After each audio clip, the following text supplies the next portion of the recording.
There were slippers hurled at him, and people were clearly very angry at whatever is going on in West Bengal right now. So big developments from West Bengal. ED is active right now. Interrogation is on inside the ED office after Partha Chatterjee and Arpita Mukherjee were brought back from ESI Joka Hospital to the ED office in CGO complex in Salt Lake City in Kolkata. On the other hand, there are ED teams at different locations in West Bengal raiding, looking for more money and documents related to this great cash scam right now, which is unfolding in West Bengal. Right, and also Kishlai, where Arpita Mukherjee clearly says that this cash doesn't belong to her, Partha saying that this cash doesn't belong to him. Now the big question is, who owns this cash? And the BJP directly alleging that it belongs to Mamta. Now politics resonating even in Delhi. Well, exactly. Partha Chatterjee previously said that only time will tell whose money is this. This is not my money. Arpita Mukherjee previously said this is not my money. Today she said that I did not know when this money was brought in my flat. I was not present there. She was not present there when the money was brought in her flats. Previously, she also said that I did not have access to these apartments. Only Partha Chatterjee could enter, and when he entered, the CCTVs were switched off. All these allegations from Arpita Mukherjee, and she's saying this is not my money again and again. So whose money is this? And BJP is saying this is Mamta Banerjee's money. She had clear understanding of from where all this money came from, and Partha Chatterjee was directly in touch with her about all this. This is allegation of BJP right now in West Bengal. However, this is extremely important question which ED is also investigating, that if this money is not just Partha Chatterjee's, if this money is not just Arpita Mukherjee's, then who are the other faces, who are the other political entities who were related to this scam, and whose money is this? There's a huge amount of money that was found, which we showed in Republic Network first when it was first broken, a huge pile of money on a big royal size bed, and that was recovered twice like that, and more money will be recovered as per ED sources when they are raiding right now different locations of Kolkata. So Partha Chatterjee, Arpita Mukherjee saying not our money. BJP is asking then whose money? Mamta's. That's the big question and political debate right now in West Bengal. Right, so the ED going about in a systematic way, a location a day or a location in 2 days, and clearly massive cash coming out and maybe more in the days to come. Thank you so much, Kishlai, for joining us on that story. But the ED raids continue even in the national capital, not just West Bengal. Massive development in the National Herald case. Shell companies in AGL scam are under the scanner. Suspicious transactions from these companies to Young India now under the scanner. Unsecured loans received by Young India under the scanner. ED suspects Young Indian received money from shell companies. Now there are raids going on in Delhi, and Anuj joins us for more on this story. Anuj, tell us, apparently 12 locations being raided in connection with the Herald scam. Tell us more. Well, exactly. This is ED who is in action since from the morning, what we have been told. Multiple raids, multiple location. We are talking about the national capital. We are talking about the National Herald case. First, let me give you the sense from where I'm reporting. This is the Herald House just behind me, and that's the office of the National Herald. And what we have been told that this started at around 10:30 a.m. in the morning when the ED officials reaches here.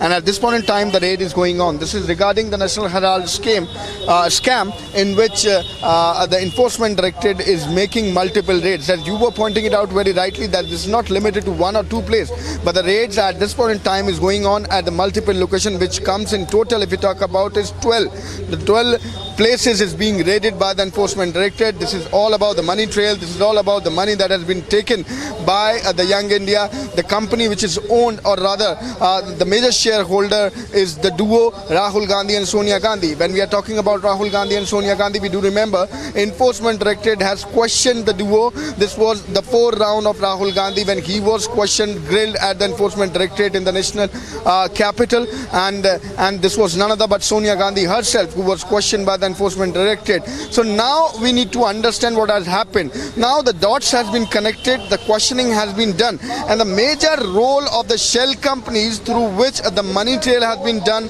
through which the money has been transferred to the young Indian. So that is something what Enforcement Directorate is looking at this point in time, and this is something what we are understanding, what we have been told through our sources when we are talking about today's raid, which is going on at the 12 location, including in the national capital as well as in Calcutta as well as in Mumbai. So this is going to be major hurdle for the Gandhis now who are already on the bail. The main accused, the duo, mother and the son, Rahul Gandhi and Sonia Gandhi, who have been questioned by the Enforcement Directorate, and now Enforcement Directorate taking investigation further, connecting the dots, is doing these particular raids. We will see whether they are going to take some papers with them, whether they are going to talk to the officials, because the statements which has been given by the duo Rahul Gandhi and Sonia Gandhi is now being taken further by the Enforcement Directorate. Now they are connecting the dots and they are looking into the angle that the officials, the team, the agency is looking into the angle that how this money trail has happened, and the major role of the shell companies who were involved. That is something what we have been told. So this is the raid which is going on at the 12 location, 12 premises related to National Herald as well as AGL. How the asset of AGL was bought, that is something which has been looked by the Enforcement Directorate. So the raids continue. Yes, back to you. Yeah. Being raided right now by the Enforcement Directorate, and it doesn't come as a surprise that Congress is calling it political vendetta and saying that they cannot be silenced. Thank you so much, Anuj, for joining us on that story.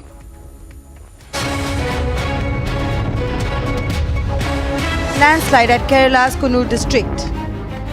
The Indian Meteorological Department declared a yellow alert for the region, indicating isolated heavy rainfall.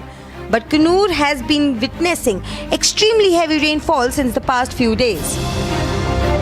There have been incidents for the 3 to 4 landslides in Coonoor district itself. Meanwhile, NDRF officials have reached the area to help with the rescue operations, and it is underway in Coonoor's landslide hit area.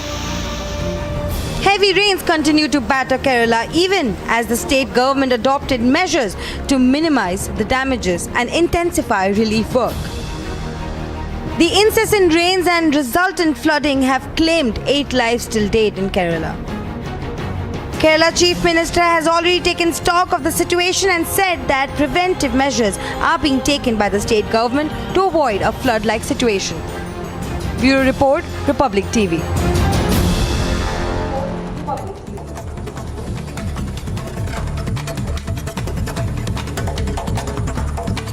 As Unified Payments Interface records 6 billion transactions in July, Prime Minister Narendra Modi called it an outstanding accomplishment. PM Modi said that it is the collective resolve of the people of India to embrace new technologies. He asserted that digital payments were helpful during the COVID-19 pandemic.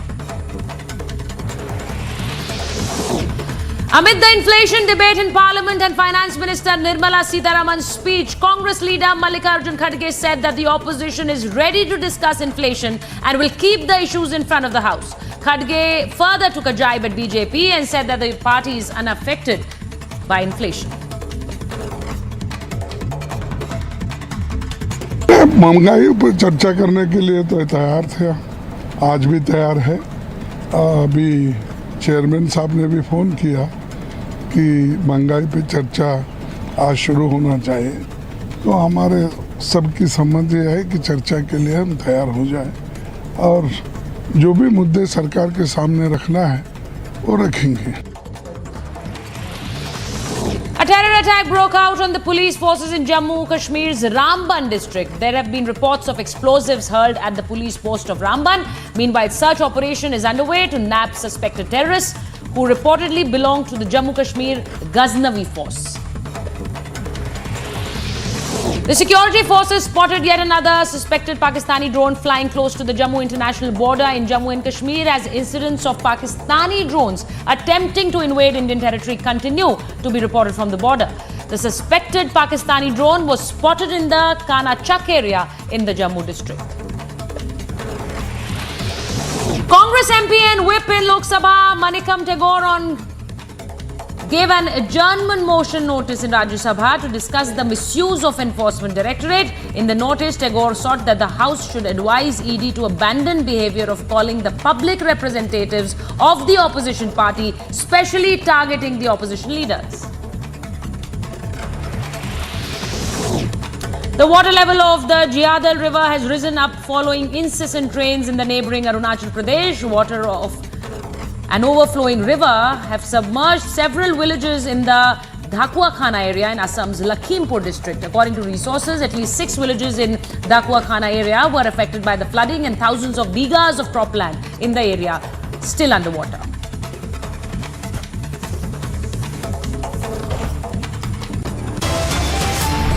And we quickly slip into a short break, but on the other side, no escape for Raut. ED intensifies crackdown, raids on across 2 locations in Mumbai.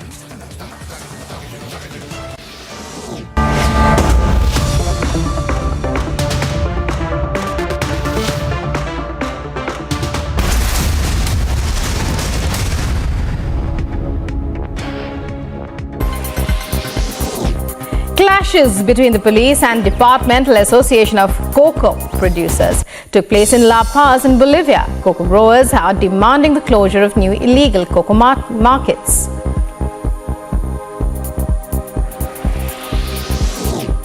The White House has welcomed the announcement that the first ship carrying Ukrainian grain has set out from the port of Odessa. U.S. officials also announced a new tranche of $550 million security assistance to Ukraine.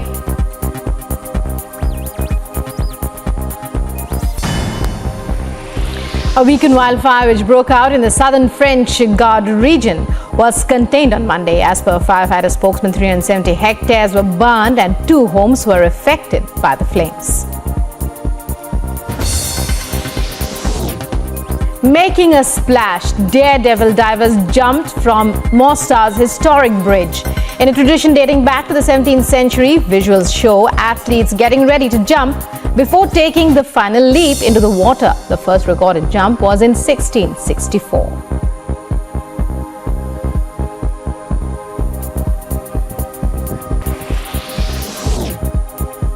Kremlin spokesperson Dmitry Peskov wishes the soonest recovery to an ex-presidential envoy of Russia currently in intensive care in Europe. Anatoly Chubai, who resigned as a high-ranking advisor to Russian President Putin and left Russia in March, was reported to be in intensive care in a European hospital on Sunday for a neurological disorder.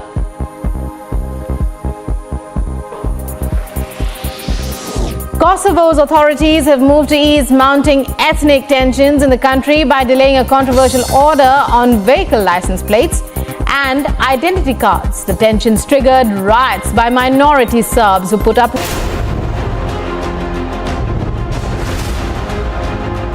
Hurls community located Al-Zawahiri earlier this year. It moved to downtown Kabul after being advised that the conditions were optimal. I gave the final approval to go get him. And the mission was a success.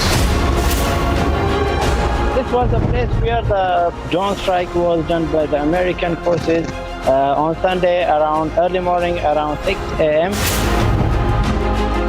There was a drone strike in Chappal, one of the places in Kabul, on the residence of Al-Qaeda organization, Al-Zawahiri.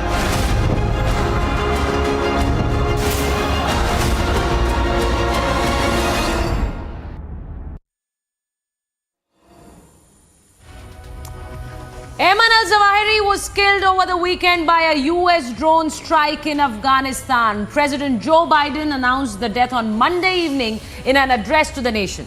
The strike is likely to lead to greater disarray within the organization that Bin Laden's death in 2011, since it is far less clear who his successor would be. Here is a ground report from the site of the strike.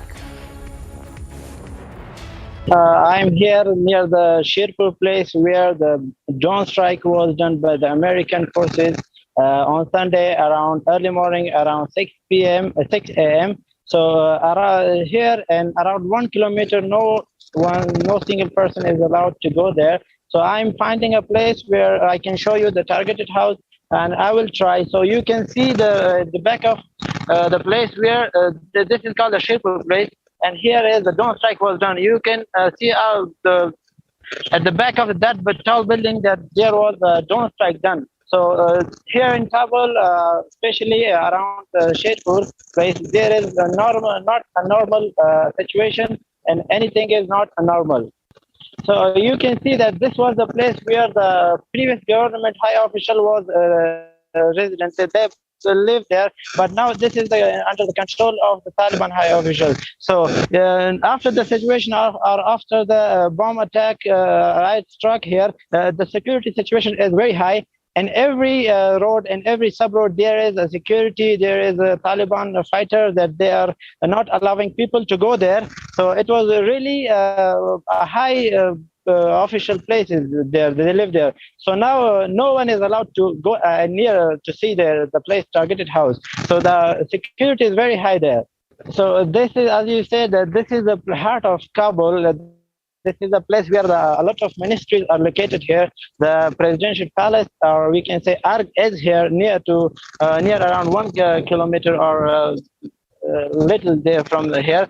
And also a lot of embassies, Turkish embassies, Pakistan embassies, the embassy of US, and other embassies are here. So this is the place where you cannot say anything that they don't know or he was hiding here, or because this is the place where the high officials are indicated in my previous talk. This is the obvious support for them, because the US said that President Biden said that they have killed the organization's leader, and they are denying that. So if they're denying that, so it means that they support the situation. Yes, as tweeted by the Zabihullah Mujahid, the spokesperson of Taliban, tweeted morning today.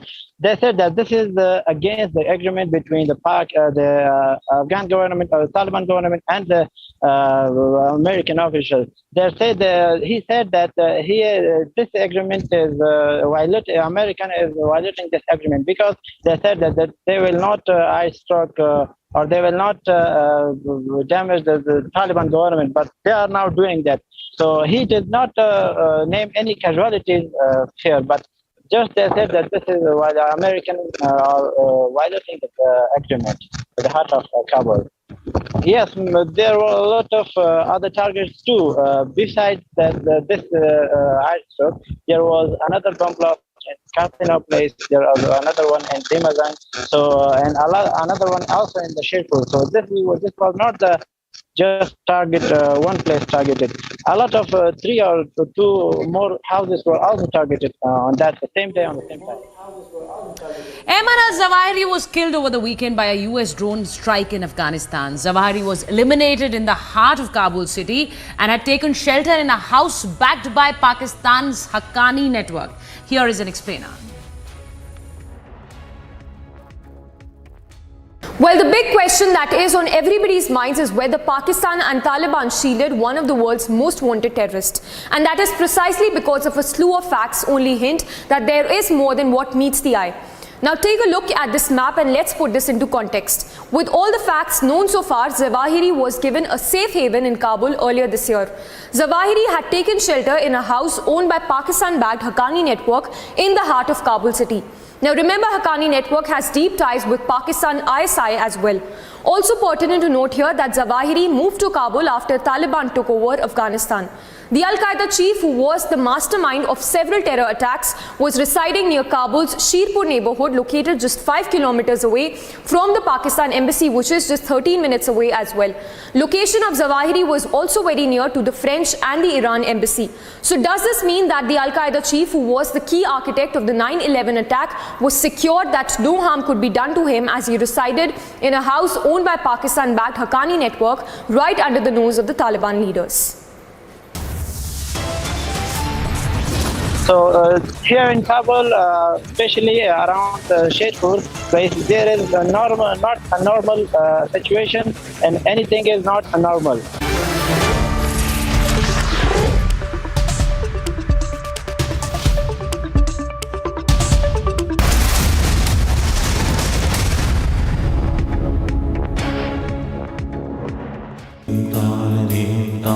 In the CBSE 2022 boards, the toppers for classes 12 and 10 are from Amity once again. At Amity, we are privileged to educate brilliant students and express our gratitude to our teachers and school leaders who passionately work for the success of our children. An aerial attack was carried out on a residential house in the Sherpur area of Kabul. The security and intelligence agencies of the Islamic Emirates said that the attack was carried out by the American drones to eliminate Al-Qaeda leader Ayman Al-Zawahiri. President Joe Biden hailed the drone attack where US intelligence officials tracked down Al-Qaeda leader Ayman Al-Zawahiri to a home in downtown Kabul where he was hiding out with his family. Biden called the mission a total success, saying that he hoped it brought closure to 9/11 victims. Vice President Kamala Harris called climate change an urgent crisis as she detailed the Biden administration's efforts to respond to disasters and wildfires. Harris announced more than $1 billion in grants to states to address flooding and extreme heat exacerbated by climate change.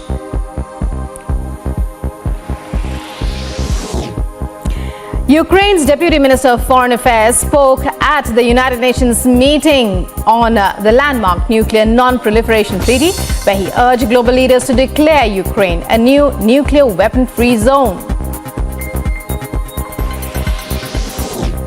Clashes between the police and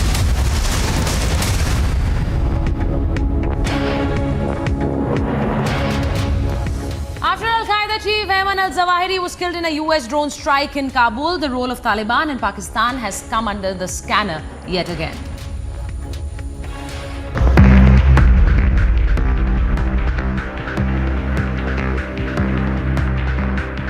Just 13 minutes away from the Pakistan embassy in Kabul, a building allegedly owned by the Afghanistan Interior Minister Sirajuddin Haqqani was struck by the US military, killing the Osama deputy Ayman Al-Zawahiri immediately. The house in which he was staying was reportedly owned by a top aide of the Afghanistan ministry. It is unlikely that the Taliban was not aware of his whereabouts. Designated as the most wanted terrorist in the world, Zawahiri, an eye surgeon, helped found the Egyptian Islamic Jihad militant group. He later overtook the leadership of Al-Qaeda following the killing by US forces of bin Laden in May 2011. Before that, Zawahiri was often referred to as bin Laden's right-hand man and the chief ideologue of Al-Qaeda. He is believed by some experts to have been the operational brains behind 11 September 2001 attacks. Bin Laden had talked about creating a base for a broader Islamic movement as if it were a mantra. He wanted an organization that didn't need him to survive, and Al-Zawahiri had kept it going in decades since bin Laden's death.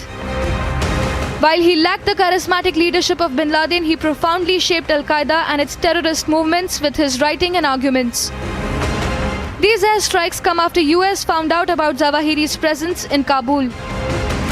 This has raised questions over the Taliban's promise to not allow any of its member or other terrorist groups to use the soil of Afghanistan against the US and its allies. Agency Report, Republic TV.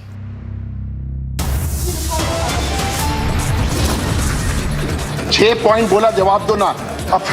Sir, the bigger issue, we've discussed price rise, hard points, we've discussed GST. Now, why did it take us 38 days to have this discussion?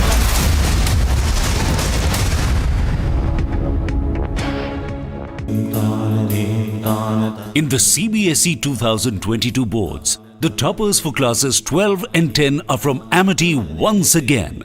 At Amity, we are privileged to educate brilliant students and express our gratitude to our teachers and school leaders who passionately work for the success of our children. The European Commission on Monday urged authorities in Kosovo and Serbia to resolve rising tensions through dialogue and negotiations only, as Kosovo delays measures stirring tensions with minority Serbs.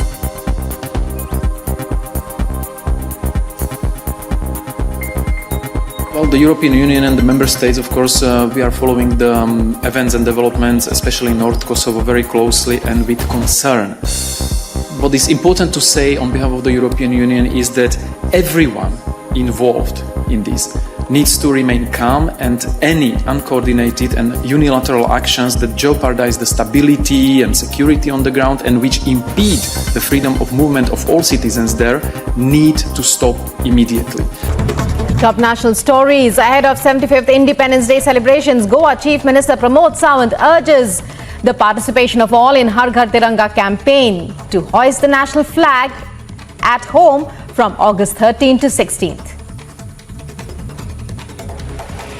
Indian Police Service Officer Sanjay Raut, who succeeds Rakesh Asthana as Delhi Police Chief on Monday, chairs meeting with senior police officers, taking stock of security situation in the national capital ahead of Independence Day celebrations. The CP on the first day in office instructs officers to be more vigilant during the period.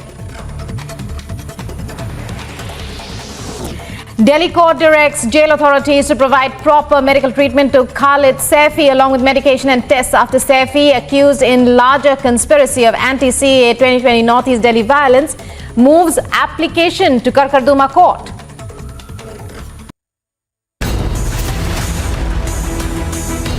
Osama's successor eliminated in CIA-led drone strike.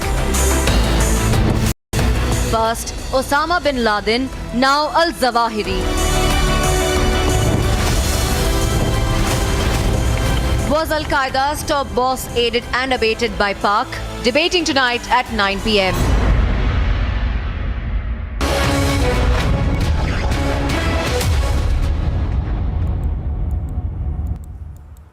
Well, thanks for tuning in. Straight away starting with a quick roundup of all that's making news. As the United States President Joe Biden confirmed the US drone strike in Afghanistan that killed Al-Qaeda leader Zawahiri, who took over as Al-Qaeda leader after Osama bin Laden's death in a US raid. He spoke about how the strike brought about closure to families of the victims of the 9/11 attack. My fellow Americans, on Saturday, at my direction, the United States successfully concluded an airstrike in Kabul, Afghanistan that killed the emir of Al-Qaeda, Ayman Al-Zawahiri. The Al-Qaeda chief Zawahiri, who even served as a successor to Osama bin Laden, was killed in Afghanistan by a US drone strike. The location of the drone attack was only 1.8 kilometers away from the US embassy and mere 5 kilometers from the Pakistan embassy. A spokesperson of the Taliban in Afghanistan acknowledged the attack in an official statement, adding that the attack carried out by the American drones was a violation of the Doha Agreement, further stating that such an action was a repetition of the failed experiences of the past 20 years that acted against the interests of the United States, Afghanistan and the region. Barack Obama, the former president of the US, hailed the Biden administration, taking to Twitter. He said that he hoped that these airstrikes would provide a small measure of peace to the families of the victims of the 9/11 attacks. Lauding the precision of the strikes, he noted that the strikes on Zawahiri were carried out without a single civilian casualty. Speaking on the elimination of Zawahiri, the Canadian Prime Minister Justin Trudeau said that this is a step towards a safer world. Hailing the strikes, Trudeau added that Canada will continue to work with global partners to counter terrorism. Meanwhile, Vice President of the US, Kamala Harris, expressed happiness over the success of US military operation in Kabul, and taking to Twitter, Harris said that, how grateful she was for the members of Intel agency and the counter-terror fraternity as well. She reminded how POTUS and his administration have upheld the promise to maintain the ability to protect the American civilians. US Secretary of the State Antony Blinken announced and hailed the efforts of the Biden administration. He said that the US administration delivered on the commitment to act against terror threats emerging from Afghanistan, and also remarked that the world is now safe following the eliminations of the Al-Qaeda leader, following the elimination of the Al-Qaeda chief Zawahiri. Australian Prime Minister Anthony Albanese said that the thoughts of Australians were with the families of the victims of the 9/11 attack after the Al-Qaeda chief was killed in a US drone strike. He added that the terrorists will never use a safe haven for their hatred. As the President of the United States of America confirmed earlier today, the Al-Qaeda leader Ayman Al-Zawahiri has been killed in a US airstrike. The operation was carried out on Saturday in Kabul, Afghanistan. No civilian casualties have been reported. Zawahiri was indicted by the United States for the part he played in the August 1998 bombings of the US embassies in Kenya and Tanzania. Attacks which left 224 people dead and over 4,500 wounded. Now, after Al-Qaeda chief Zawahiri was killed in a US drone strike, the role of Taliban and Pakistan has also come under the scanner, as the eliminated terrorist was believed to have moved to downtown Kabul earlier this year to reunite with the members of his immediate family. As a house in which Zawahiri was staying was reportedly owned by a top A2 Afghanistan interior minister, it is said that Pakistan-backed Haqqani network's role is also under scanner, as they provided a safe haven to the terrorist who's now been killed in the US airstrike.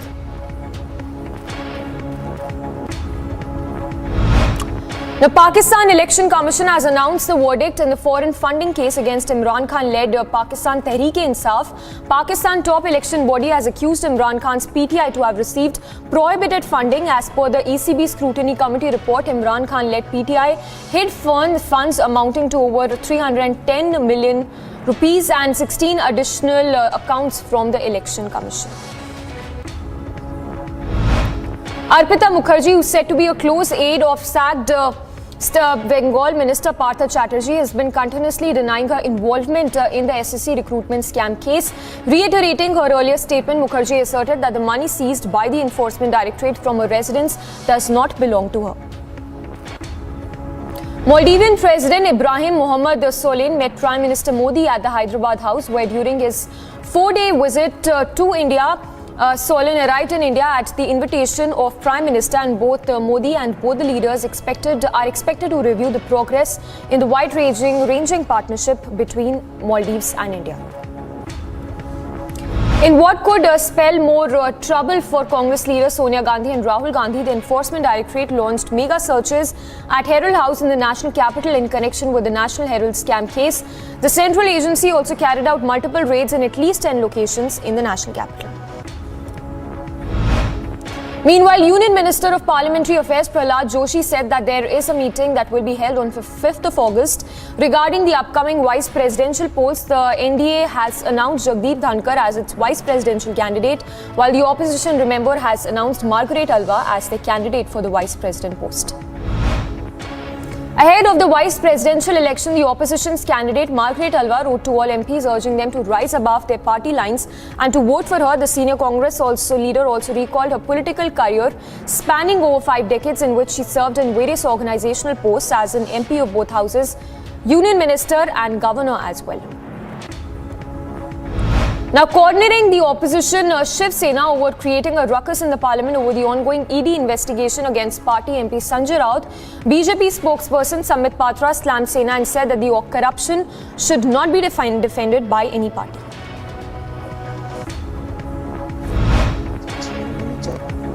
– 2018 में जो case MHADA ने किया था, क्या ये बंद कर देना चाहिए क्योंकि संजय राउत बहुत बड़े नेता है? मुझे आश्चर्य होता है। आजकल टीवी है, आजकल सोशल मीडिया है, कुछ छुपता नहीं। नोटों की गड्डियां निकल रही है, गड्डियां देखकर आंख चकाचौंध हो जाता है कि ये है क्या। ऐसे पहाड़ निकल रहे हैं नोटों के, हर जगह पार्थ बैठे हैं। As Unified Payments Interface records 6 billion transactions in July, Prime Minister Modi called it an outstanding feat. Prime Minister Modi said that it is indeed a collective resolve of the people of India to embrace new technologies, asserting that digital payments were helpful during COVID pandemic as well. Meanwhile, a terror attack was reported in J&K's Ramban district. There have been reports of explosives that were hurled at the police post of Ramban. Meanwhile, search operations in fact, are still underway to nab the suspected terrorist who reportedly belongs to the J&K Ghaznavi force. The security forces meanwhile spotted yet another suspected Pakistan drone flying close to J&K's international border. Remember, this is one of the many infiltration bits that has been foiled by the Jawans in recent past. And in more news coming in ahead of the 3rd anniversary of the abrogation of Article 370, the Shiv Sena unit of J&K said that they will not celebrate the day as the distress of the people of the United Territory have increased. The J&K party president Manish Sahni alleged that the locals are still waiting for the restoration of their state status. Shiv Sena Jammu Kashmir इकाई ने जो आगामी 5 अगस्त को धारा जम्मू कश्मीर से धारा 370 और 35 से हटने की जो तीसरी वर्षगांठ है उसको इस साल हम नहीं मनाने का हमने फैसला लिया है. Meanwhile, Goa Chief Minister Pramod Sawant, the head of the 75th Independence Day, urged people to keep up their display picture on their social media as the national flag starting today, that is 2nd of August, also appealing to people to take part in the Har Ghar Tiranga campaign and to hoist the national flag at their residence starting August 13 till August 16. The Prime Minister and Union Minister, meanwhile, Amit Shah, have changed their profile picture of their Twitter handles and posted the tricolour as part of the Har Ghar Tiranga campaign to celebrate the 75th year of India's independence.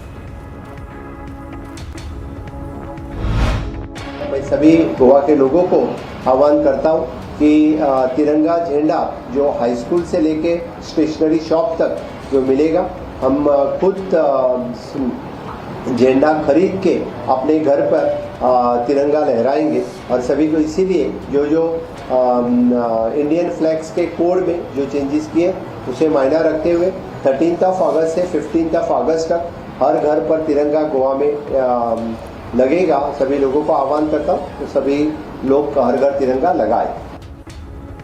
Odisha Chief Minister, meanwhile, Naveen Patnaik attended the orientation program for over 6,500 newly recruited teachers in the state and said that more than 14,000 recruitments have been made in the last 3 years. Patnaik further added that around 4,000 schools have also been transformed in the state so far, detailing the transformation of schools in the state of Odisha. According to police officials, 3 people were held for duping people in Gurugram by sending people online links and also assuring home delivery of liquor. The accused have been identified as Aqib, Taslim Khan and Sabir. They've also been said that they were also involved in sextortion.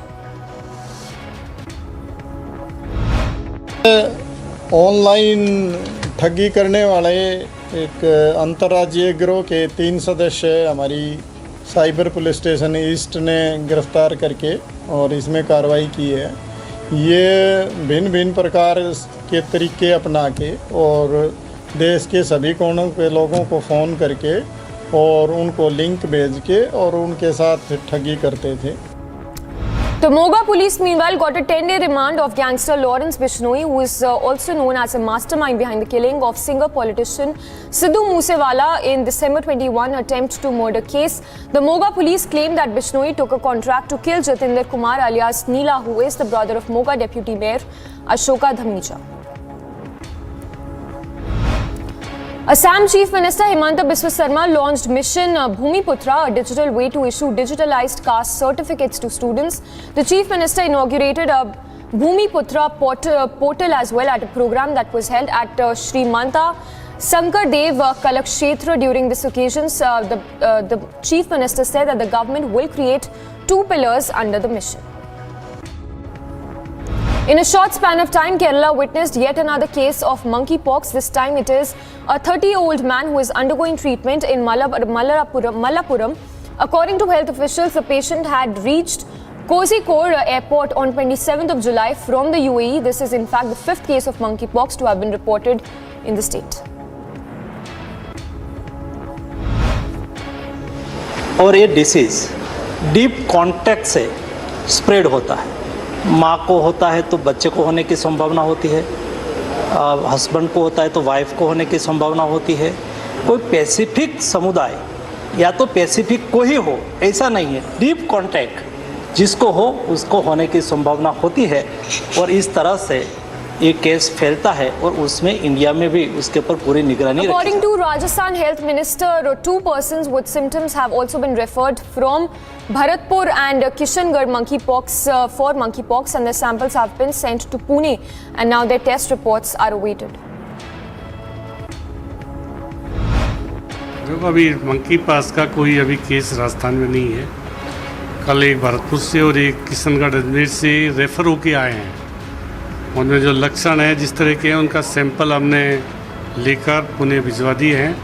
Report आने के बाद ही पता चलेगा monkeypox है या नहीं है। और पूरी सावधानी है हमारे पास, जैसे कोविड से लड़े थे उस तरह इसकी भी पूरी तैयारी है। पर अभी कोई केस अब तक कोई केस राजस्थान में मंकीपॉक्स का नहीं है। Capital city's first ever monkeypox patient has fully recovered and discharged as well, according to senior medical official. The patient recovered in 25 days as no sign or symptoms of monkeypox was visible. I must congratulate the team of Loknayak Hospital, the dedicated team involved in the care of monkeypox case, that successfully we have discharged first case of Delhi. And this gentleman was admitted in our hospital on 22nd July. Prior to hospitalization, he had history of fever and skin rashes for 2 weeks. So total, he recovered in 25 days. According to Union Health Ministry data, India reported over 13,000 new COVID cases in the last 24 hours, taking the toll to over 5. In fact, the number of active cases have also risen. Meanwhile, the daily positivity rate has been recorded at 3.34%. And in more news coming in, severe waterlogging that was reported and inundated several parts of Patkal in Uttar Kannada district of Karnataka amid severe bouts of monsoon witnessed in the area. The water level of the Jiyadhal river has also risen following incessant rainfall in the neighbouring Arunachal Pradesh. Water of an overflowing river has submerged several villages as well in the area in Assam's Lakhimpur. In Assam districts as well, according to sources, at least 6 villages in the area have been affected due to flooding, and thousands of cropland, in fact, hectares of land has also been destroyed because of the rains.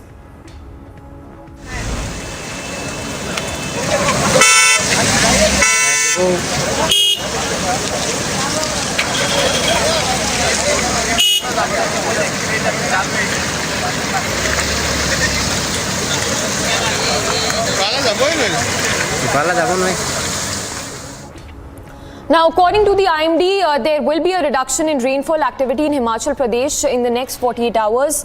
The director of the IMD, Shimla, further stated that the state has received widespread rainfall during the last 24 hours, especially places in Kangra and Mandi. He further added that it has been a good year for monsoon too. देखिए पिछले 24 घंटे में तो wide spread rainfall हुई है और heavy rainfall में district मंडी है, कांगड़ा, हमीरपुर, इन एरियाज़ में हैवी रेनफॉल हुआ है, करीब 8 सेंटीमीटर 9 सेंटीमीटर के आसपास, और बाकी प्रदेश में हर जगह लगभग बारिश हुई है। Meanwhile, Kerala Chief Minister Pinarayi Vijayan has asserted that red alert for rain has also been issued in 7 districts, and an orange alert has also been sounded in 2 districts, along with very heavy rainfall alert that has also been issued in other parts of southern districts. He further added that a joint emergency cell of the NDRF and state forces have been created and deployed in Kozhikode, Thrissur and Wayanad districts as well. National Highway 10 connecting Siliguri to Gangtok and Kalimpong blocked at Birikdara due to landslide. Work is underway to restore proper facilities and traffic for all. Meanwhile, 2 bodies were found inside a burnt out, a car that was in the path of Northern California forest raging near the Oregon border. According to sources, fire crews are battling the flames for the 4th day, taking advantage of the rainfall sweeping the area. We've seen a lot of fire growth very rapidly, and so we just want to make certain that our citizens are abiding by the evacuation orders and warnings. If you're in a warning zone, you need to make certain that you're ready to go should we call it an order. Vice President Kamala Harris called climate change an urgent crisis as she detailed Biden administration efforts to respond to disasters and wildfires. Harris also announced more than $1 billion aid in grants to the states to address flooding and extreme heat exacerbated by climate change conditions. As the climate crisis gets worse, extreme weather will pose a rapidly growing danger to a rapidly growing number of communities. So, to protect the people of our nation, let us understand that we can match that desire with action and that we must act now. The White House welcomed the announcement that the first ship carrying Ukrainian grain set out from the port of Odessa. US officials also announced a new tranche of $550 million security assistance to Ukraine. We're tracking the first ship successfully left the port of Odessa in Ukraine under this recent deal between the United Nations, Turkey, Ukraine, and Russia.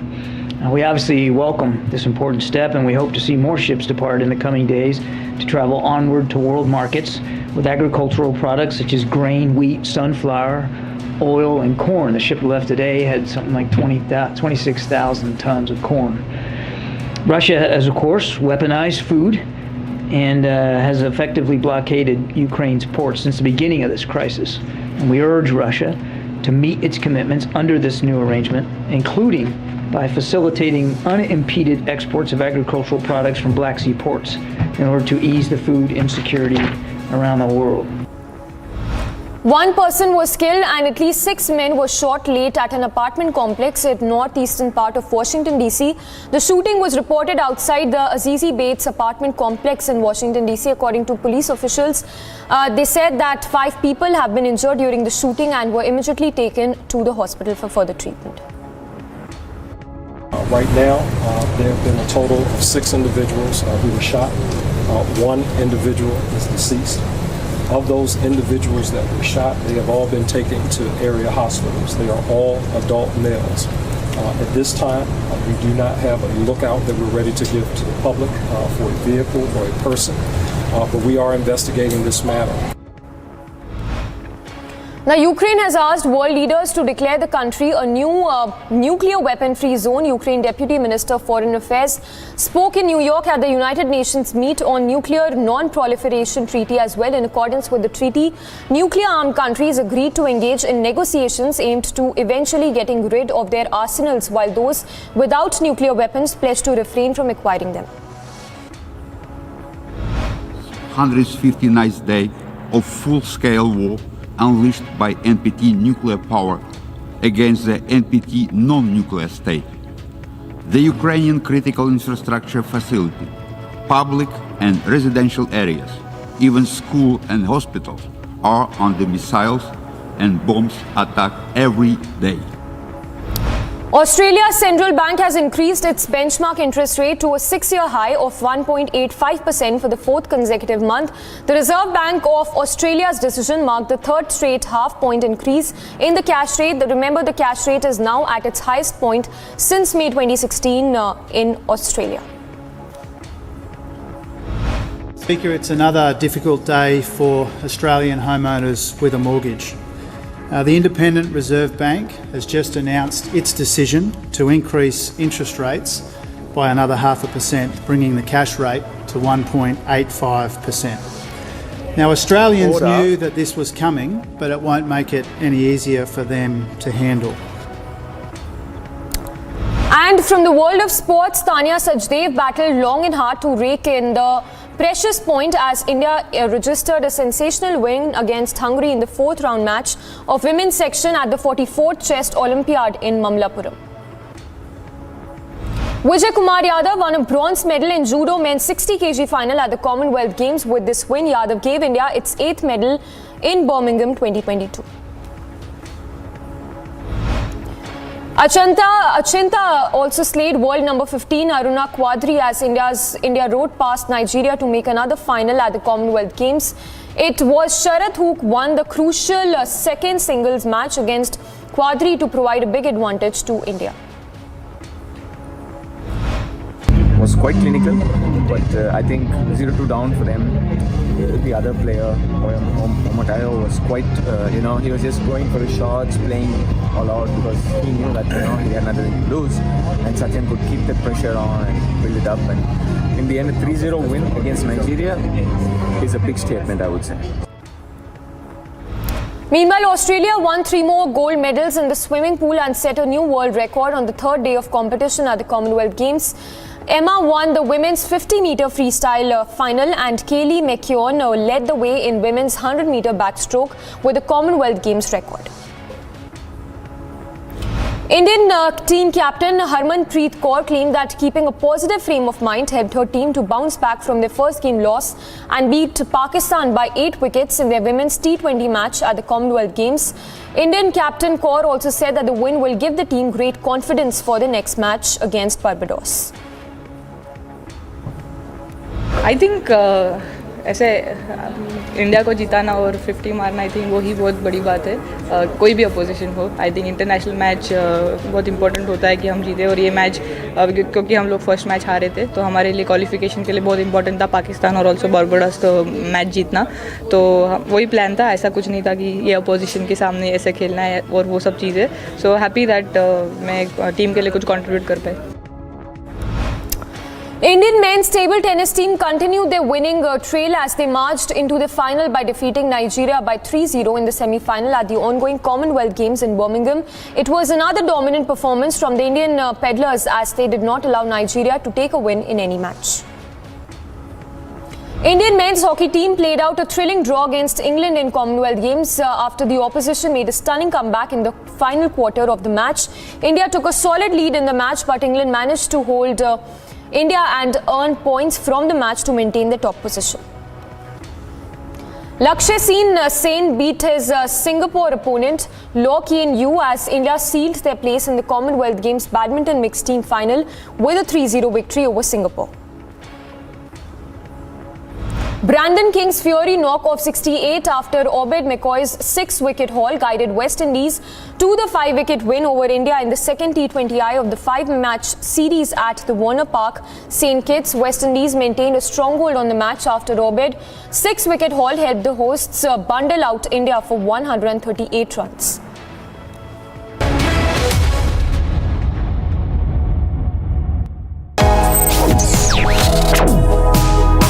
Reading allows us to become familiar with ourselves. We don't read, we won't know what is knowledge. I just find it very interesting to know people's lives, how they went through certain situations, how they dealt with things. So wherever you want to go in life, if you read books along those lines, then that would really help you in growing. Reading could mean a million different things to every individual. What does it mean to you? Visit readindia.info to find out more. Top 9 stories ahead of 75th Independence Day celebrations. Goa Chief Minister Pramod Sawant urges the participation of all in Har Ghar Tiranga campaign to hoist the national flag at home from August 13th to 16th. Indian Police Service Officer Sanjay Raut, who succeeds Rakesh Asthana as Delhi Police Chief on Monday, chairs meeting with senior police officers, taking stock of security situation in the national capital ahead of Independence Day celebrations. The CP on the first day in office instructs officers to be more vigilant during the period. Delhi court directs jail authorities to provide proper medical treatment to Khalid Saifi along with medication and tests after Saifi, accused in larger conspiracy of anti-CAA 2020 Northeast Delhi violence, moves application to Karkarduma court. You're watching Live and Breaking on Republic. And in other news, as the United States President Joe Biden makes comments confirming the US drone strike in Afghanistan that killed Al-Qaeda leader Ayman al-Zawahiri, who took over as Al-Qaeda leader after Osama bin Laden's death in a US raid.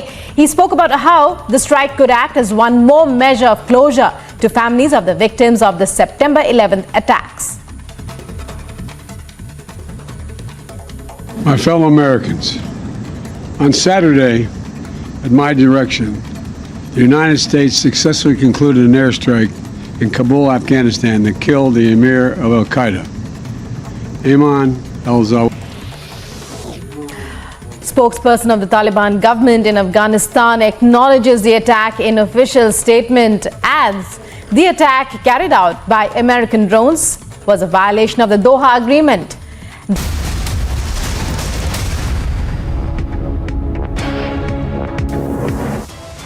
The United States successfully concluded an airstrike in Kabul, Afghanistan that killed the emir of Al-Qaeda, Ayman Al-Zawahiri. World's most wanted and Osama bin Laden's number 2 eliminated by the US forces in Kabul airstrike.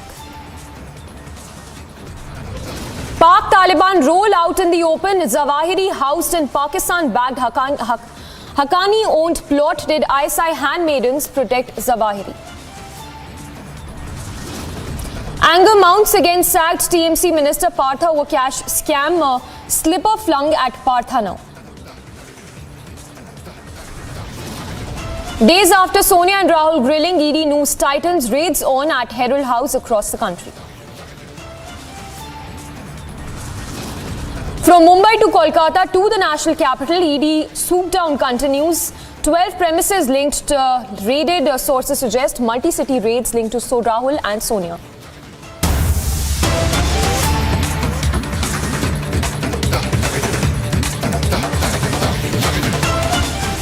And more breaking news coming in, this one from the national capital, where third case of monkeypox has been detected in the national capital. So third case, confirmed case of monkeypox coming to light from the national capital. So that is another growing concern, the rising number of monkeypox cases in the country. We are told that a Nigerian man who was living in the national capital has tested positive for monkeypox. So this is in fact the third case coming to light from the national capital. Remember, there's been one death that has also been reported linked to monkeypox. And a third case that is now coming to light from the national capital, where a Nigerian living in the national capital has tested positive for monkeypox. We have Harsha getting us all those details. Harsha, if you could give us the details of the patient who's tested positive for monkeypox. Exactly, Samisha. We are getting to know that the third patient of monkeypox has been admitted in Delhi City Hospital, and he is being treated there, kept in a separate ward. We are getting to know that this is third monkeypox case in Delhi. Before this, two earlier one admitted, one from Africa and another one as well from national capital as well. The Delhi's first patient was from national capital. He was been discharged yesterday only. He was treated 15 days for monkeypox and discharged on Monday when he completely recovered. If talking about the symptoms and everything, yes, it is the contagious disease as being told by LNJP doctors, but one thing is also very clear that this is not incurable. The patient that were earlier admitted, they got cured and they have left, but there are two patients who are still admitted in LNJP. One, the case from the Nigeria which have got recently his contact history and at the airport if he has contacted with anyone, those things are being getting to know, and the details are being shared by ministries with Civilization Ministry as well. Right now he's being treated, kept in a separate ward, but we are getting to know that in a symptom, he has got fever and he has got blisters in his hands in many cases. Yes. So Harsha, they're getting us all those details of the patient who's tested positive for monkeypox. We have a reaction bite as well, Mansukh Mandavia, reacting on the rising number of monkeypox cases in the country. Let's listen in. 8 case और 8 disease deep contact से spread होता है। माँ को होता है तो बच्चे को होने की संभावना होती है, हस्बैंड को होता है तो वाइफ को होने की संभावना होती है। कोई स्पेसिफिक समुदाय या तो स्पेसिफिक को ही हो ऐसा नहीं है, डीप कॉन्टैक्ट जिसको हो उसको होने की संभावना होती है, और इस तरह से ये केस फैलता है और उसमें इंडिया में भी उसके ऊपर पूरी निगरानी रखी जा रही है।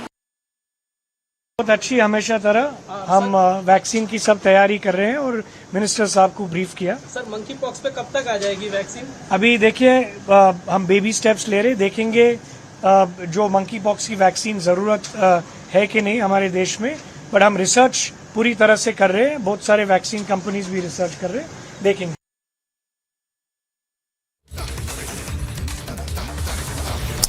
So Adar Poonawala there saying that the Serum Institute is conducting a research as far as manufacturing a vaccine on monkeypox is concerned.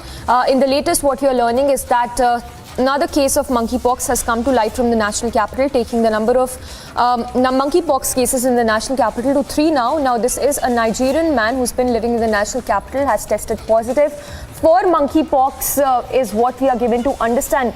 And Union Health Minister also speaking in the Parliament, saying that necessary measures are being taken by the centre with regard to curb the rising number of cases, monkeypox cases in the country.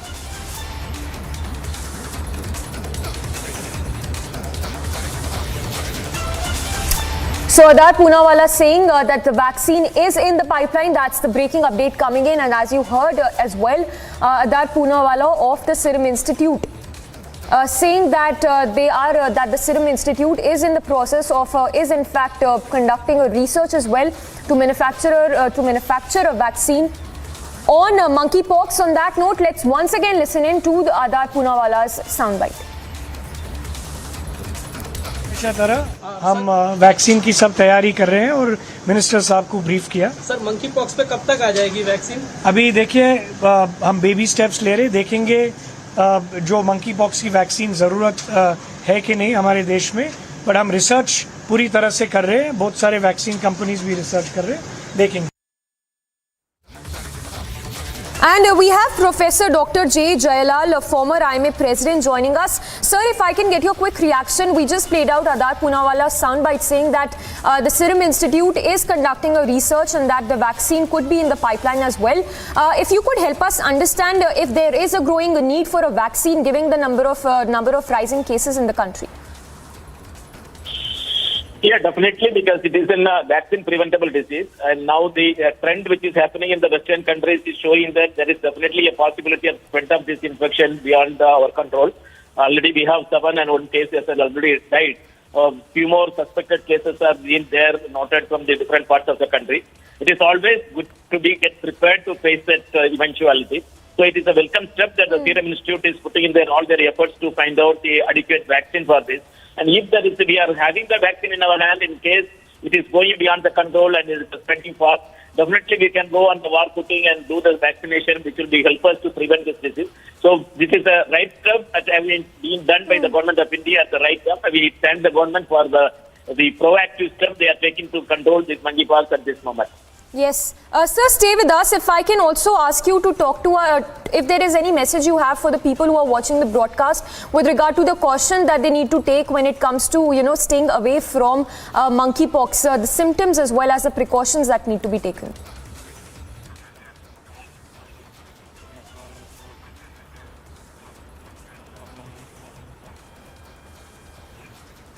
Yes, that is definitely, because this is at this present that we see that the symptoms are very less. But we have noted that few cases are in a serious condition. We have the death of a case. So we cannot take it as a lightly, because this virus is anytime they can go for the mutation. And we know the difference what we had in the Delta wave and the first corona episode. There was a huge mutation. It is going very lethal. So at this moment, definitely that we need to, if it is going beyond the control and if it is going very symptomatically, and definitely we need to get prepared with the vaccination. And in that case, at this moment, it may not be necessary, but we cannot say eventually we may need a vaccine. So it is always a good step that we are looking into that and the steps to get the vaccine at the earliest time. All right. Mr. Jayalal, thank you so much for speaking to us. So that was a former IMA president giving his response to the rising number of monkeypox cases. And just to apprise our viewers, the symptoms of monkeypox include lesions, body fluids, respiratory droplets and contaminated materials. So that is what we need to be careful about. In fact, what we also understand is that monkeypox symptoms last for 2 to 4 weeks and has 4 different phases. So monkeypox, they're quite similar to smallpox, but the symptoms last for 2 to 4 weeks is what we understand. Harsha continues to be with us. Harsha, if you could take us through the finer details of the patient who's tested positive for monkeypox in the national capital. Exactly, we are getting to know that he has returned to Delhi last night only, and when he came in contact with several people while he was in Africa, and while coming he went through several screenings at the airport. When the first initial 2 reports came negative, but the third report initially came positive, after which he was directly brought by the airport authorities to LNJP hospital. And let me, Samiksha, tell you also that LNJP is a dedicated hospital where a separate ward for monkeypox patients have been made, where they are being treated. And there's a third cases, because initially it was given that 2 suspected and 1 confirmed case was there, but right now it is getting to know that there are 2 confirmed cases of monkeypox in LNJP. 1 is suspected. The first one was discharged after 25 days yesterday night only. But this is the case which have come straight from Nigeria, and the symptoms are fever and blisters on skin. He is being right now treated, and further several issues what he's telling the doctors are being seen by the group of doctors who are treating him. And but doctors are clearly stating that right now he is not that serious, but one thing is for sure, that this monkeypox is curable, but it is contagious. If someone comes in direct contact with the patient, he also gets the monkeypox. Harsha, stay with us. Just hold your thoughts there. Yes, I'll just come back to you. Let's once again listen into that soundbite of Adat Poonawalla, where he said that a vaccine for monkeypox could very well be in the pipeline, and that the Serum Institute is already conducting a research on it. बहुत अच्छी हमेशा तरह हम vaccine की सब तैयारी कर रहे हैं और मिनिस्टर साहब को ब्रीफ किया। सर, मंकी पॉक्स पे कब तक आ जाएगी वैक्सीन? अभी देखिए हम बेबी स्टेप्स ले रहे, देखेंगे जो मंकी पॉक्स की वैक्सीन ज़रूरत है कि नहीं हमारे देश में, बट हम रिसर्च पूरी तरह से कर रहे हैं, बहुत सारे वैक्सीन कंपनीज भी रिसर्च कर रहे हैं, देखेंगे। So the number of monkeypox cases in the national capital rising to 3 now. Adat Poonawalla making a very strong, big statement that the vaccine could very well be in the pipeline for monkeypox. We also spoke to Prasad Lal Meena, the Rajasthan Health Minister, on the rising number of monkeypox cases in the country. Listen into what she had to say.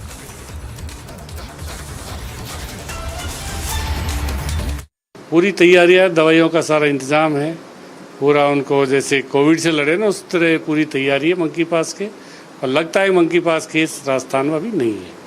अगर ये जांच आने के बाद ही खुलासा होगा monkey पास है या नहीं।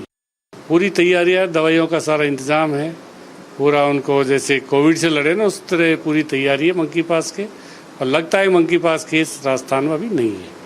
अगर ये जांच आने के बाद ही खुलासा होगा मंकी पास है या नहीं।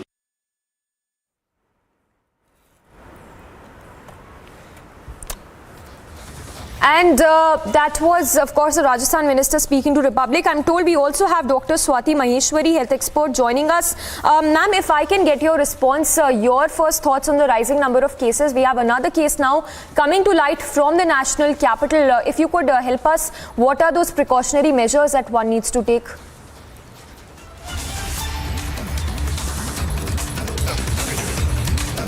All right, we seem to have lost that connection, but the big story this hour coming in on the third case, in fact, another case that has come to light from the national capital.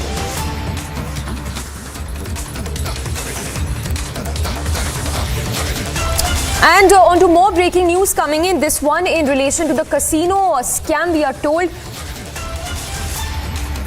What we understand is that Chikoti Praveen today once again arrived at the Enforcement Directorate's office in Hyderabad for questioning in relation to the casino scam. Remember earlier on Monday, Chikoti Praveen was questioned by the ED for more than 8 hours. Now this is in relation to the casino scam, and in fact, Chikoti Praveen as well as his top aides were interrogated by the Enforcement Directorate. We are given to understand that several politicians are also under scanner for the casino visits. We have Aneri reporting live from Hyderabad. Aneri, if you could give us the details of this casino scam. We understand that Chikoti Praveen once again was questioned by the Enforcement Directorate.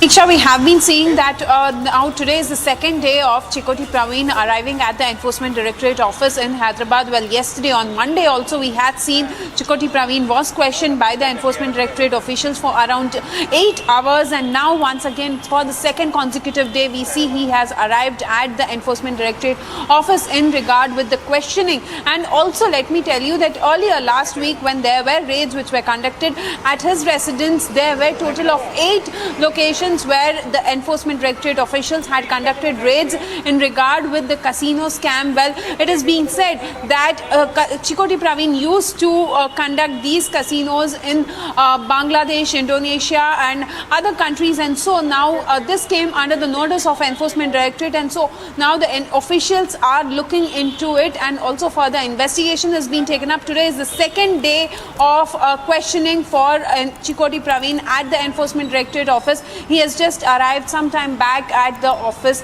of ED in connection with the casino scam. All right, Aneri, thank you for the moment. We'll keep coming back to you as you track all the latest on that. So that is day 2 of Chikoti Praveen's grilling by the ED.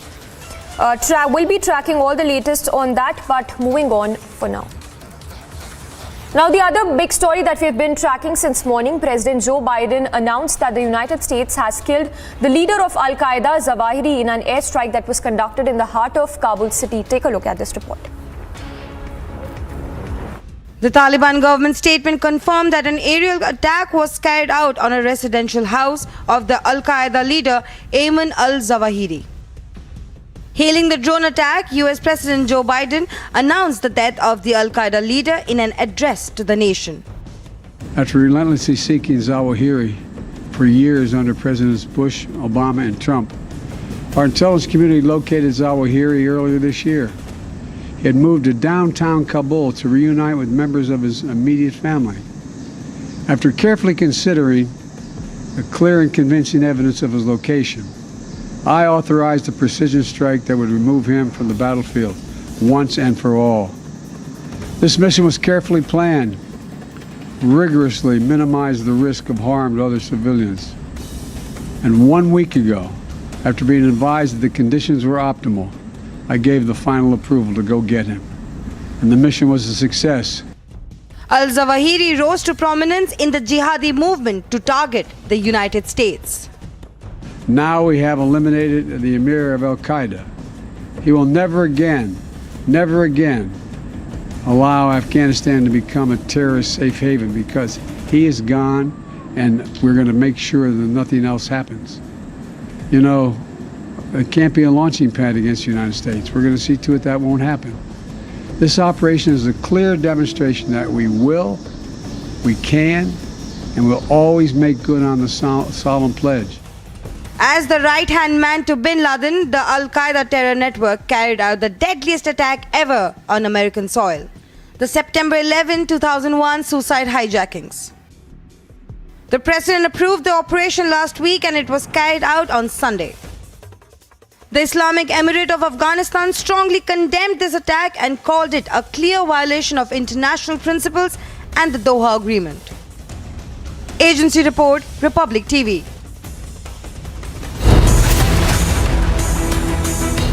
Osama's successor eliminated in CIA-led drone strike. First, Osama bin Laden, now Al-Zawahiri. Was Al-Qaeda's top boss aided and abetted by Pak? Debating tonight at 9 p.m.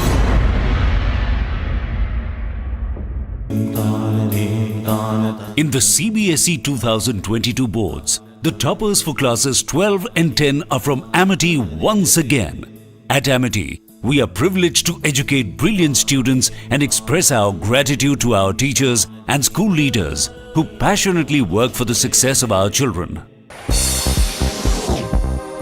The European Commission on Monday urged authorities in Kosovo and Serbia to resolve rising tensions through dialogue and negotiations only, as Kosovo delays measures stirring tensions with minority Serbs.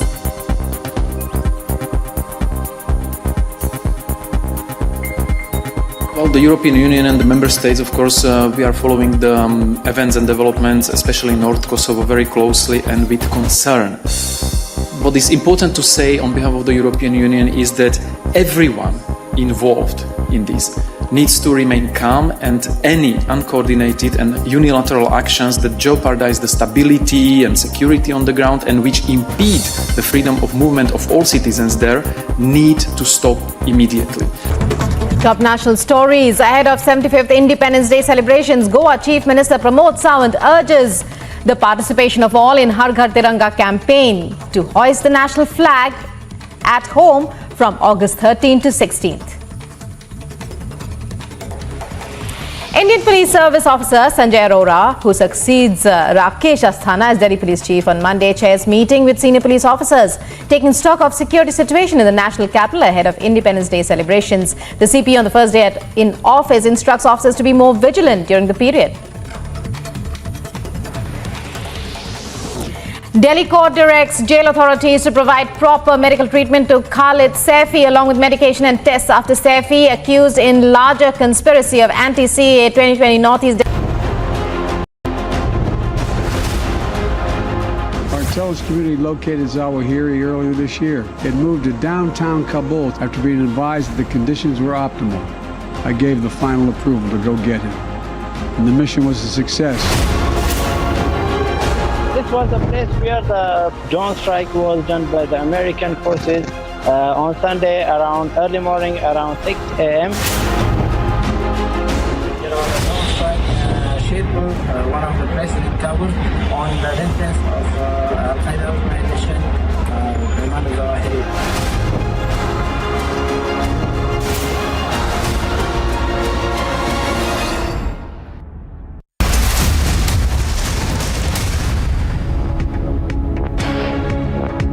The question that is on everybody's minds is whether Pakistan and Taliban shielded one of the world's most wanted terrorists. And that is precisely because of a slew of facts only hint that there is more than what meets the eye. Now take a look at this map and let's put this into context. With all the facts known so far, Zawahiri was given a safe haven in Kabul earlier this year. Zawahiri had taken shelter in a house owned by Pakistan-backed Haqqani network in the heart of Kabul city. Now remember, Haqqani network has deep ties with Pakistan ISI as well. Also pertinent to note here that Zawahiri moved to Kabul after Taliban took over Afghanistan. The Al-Qaeda chief, who was the mastermind of several terror attacks, was residing near Kabul's Shirpur neighborhood, located just 5 kilometers away from the Pakistan embassy, which is just 13 minutes away as well. Location of Zawahiri was also very near to the French and the Iran embassy. So does this mean that the Al-Qaeda chief, who was the key architect of the 9/11 attack, was secured that no harm could be done to him as he resided in a house owned by Pakistan-backed Haqqani network right under the nose of the Taliban leaders? A very short break. On the other side, we'll get you the latest on the SSC recruitment scam probe as anger mounts against sacked TMC Minister Partha over cash scam, slipper flung at Partha Chatterjee. And days after Sonia and Rahul grilling, ED news tightens raids now at Herald House across the country.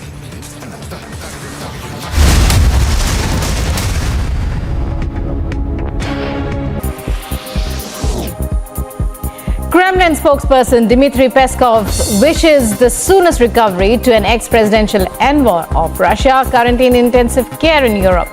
Anatoly Chubai, who resigned as a high-ranking advisor to Russian President Putin and left Russia in March, was reported to be in intensive care in a European hospital on Sunday for a neurological disorder.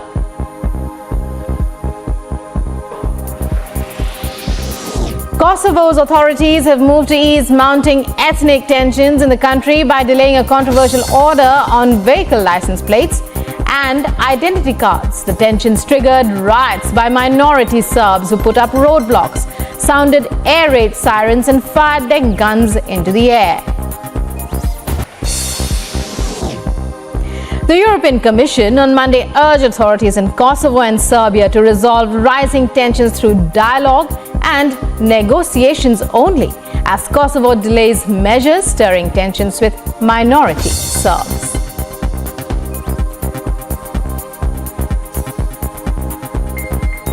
Well, the European Union and the member states, of course, we are following the events and developments, especially in North Kosovo, very closely and with concern. What is important to say on behalf of the European Union is that everyone involved in this needs to remain calm, and any uncoordinated and unilateral actions that jeopardize the stability and security on the ground and which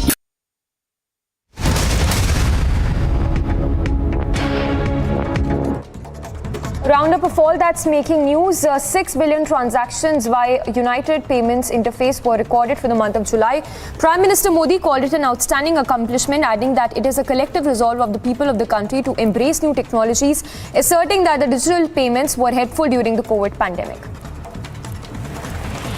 Amid the inflation debate in Parliament and Finance Minister Nirmala Sitharaman's speech, Congress MP Mallikarjun Kharge said that the opposition is ready to discuss inflation and will keep the issues in front of the House. Kharge also took a jibe at the BJP and said that the party is unaffected of the inflation rise. महंगाई पर चर्चा करने के लिए तो तैयार थे, आज भी तैयार है।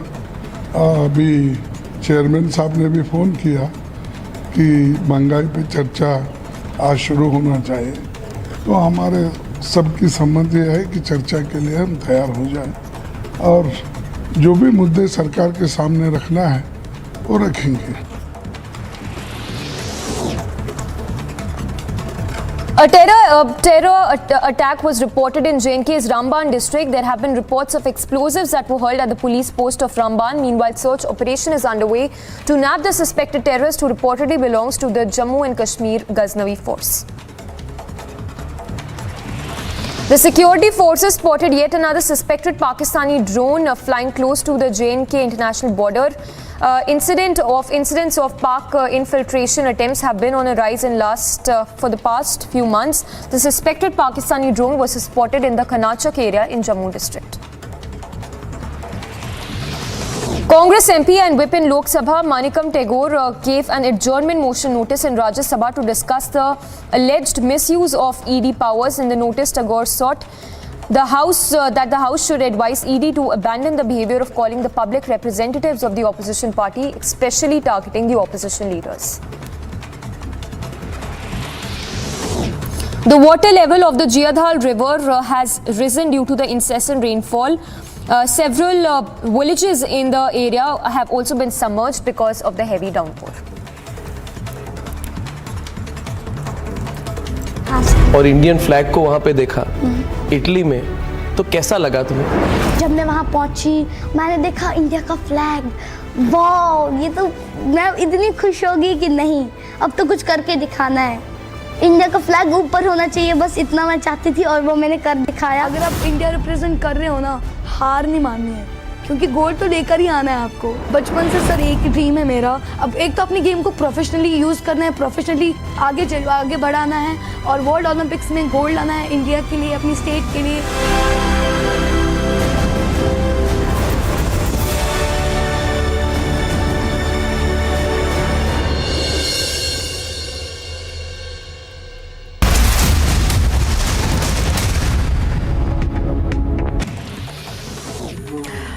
Spokesperson of the Taliban government in Afghanistan acknowledges the attack in official statement, adds the attack carried out by American drones was a violation of the Doha Agreement, that such an action was a repetition of failed experiences of the past 20 years that acted against the interests of the United States, Afghanistan and the region as an extension.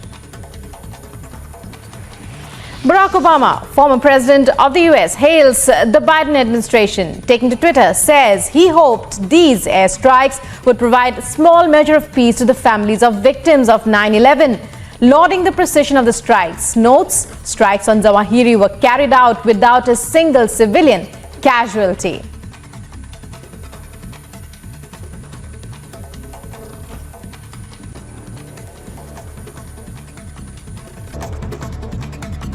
As Unified Payments Interface records 6 billion transactions in July, Prime Minister Narendra Modi calls it an outstanding accomplishment, says it is the collective resolve of the people of India to embrace new technology, asserts digital payments were helpful during the COVID pandemic. Amid the inflation debate in Parliament, Finance Minister Nirmala Sitharaman's speech, Congress leader Mallikarjun Kharge says opposition ready to discuss inflation and will keep issues in front of the House. Kharge further takes a jibe at the BJP, says party is unaffected due to inflation.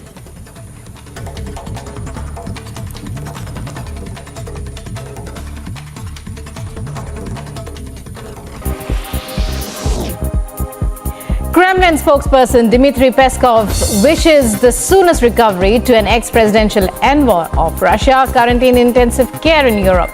Anatoly Chubai, who resigned as a high-ranking advisor to Russian President Putin and left Russia in March, was reported to be in intensive care in a European hospital on Sunday for a neurological disorder.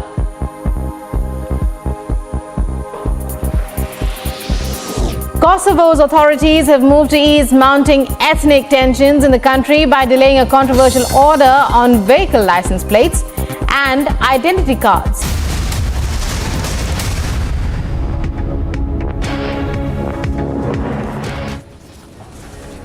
Airstrike in Kabul, Afghanistan, that killed the emir of Al-Qaeda, Ayman Al-Zawahiri.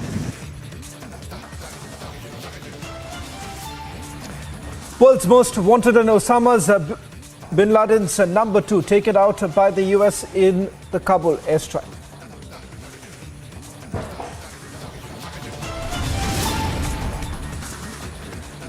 Pakistan Taliban roll out in the open. Zawahiri housed in Pakistan-backed Haqqani-owned plot. Did ISI handmaidens protect Zawahiri? Anger mounts against sacked Trinamool Congress Minister Partha over cash scam. Chappal flung at Partha now.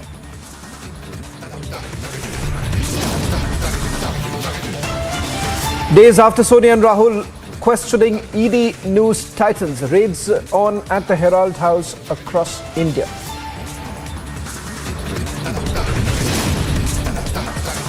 From Mumbai to Kolkata to national capital, ED snoop down continues. 12 premises raided. Sources suggest multi-city raids linked to Rahul and Sonia.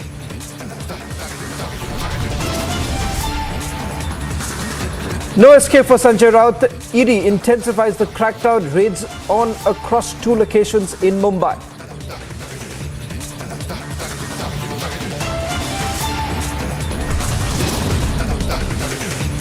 Another Nigerian man living in Delhi tests positive for monkeypox. This is the 3rd monkeypox case in Delhi and 8th in India.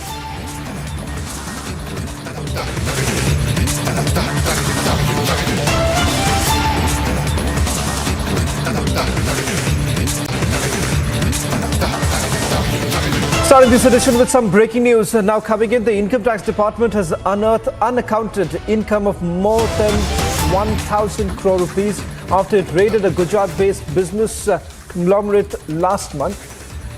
The CBDT has now said that unaccounted cash of 24 crore rupees and unexplained jewellery, bullion valued at about 20 crore rupees have been seized so far. The searches were launched on 20th of July and the agency covered 58 premises in Khera, Ahmedabad, Mumbai, Hyderabad and Kolkata.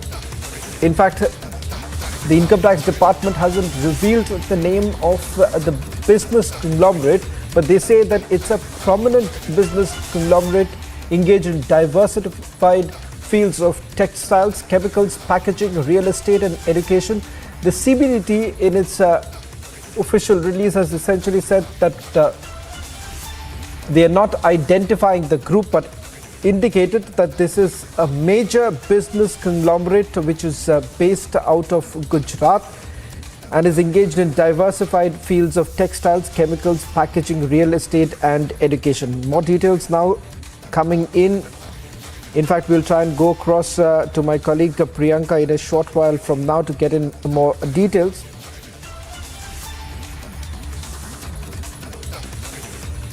We are now being told that it's about 24 crore rupees of unaccounted cash, 1,000 crore rupees over unaccounted transactions have also unearthed. Let me go across to my colleague Priyanka, who's joining us on the phone line right now.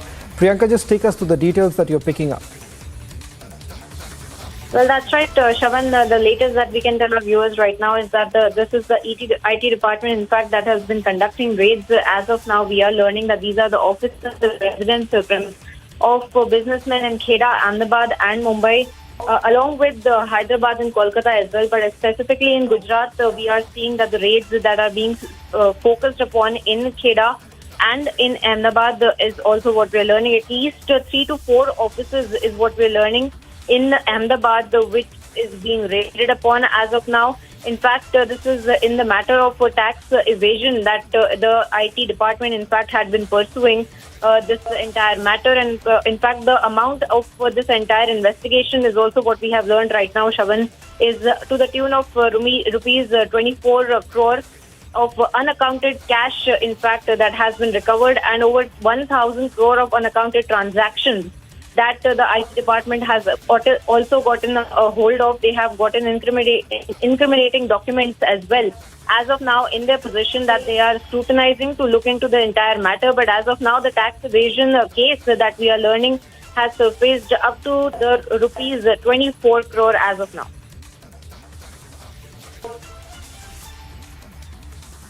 Well, thank you very much, Priyanka, for getting us the latest details.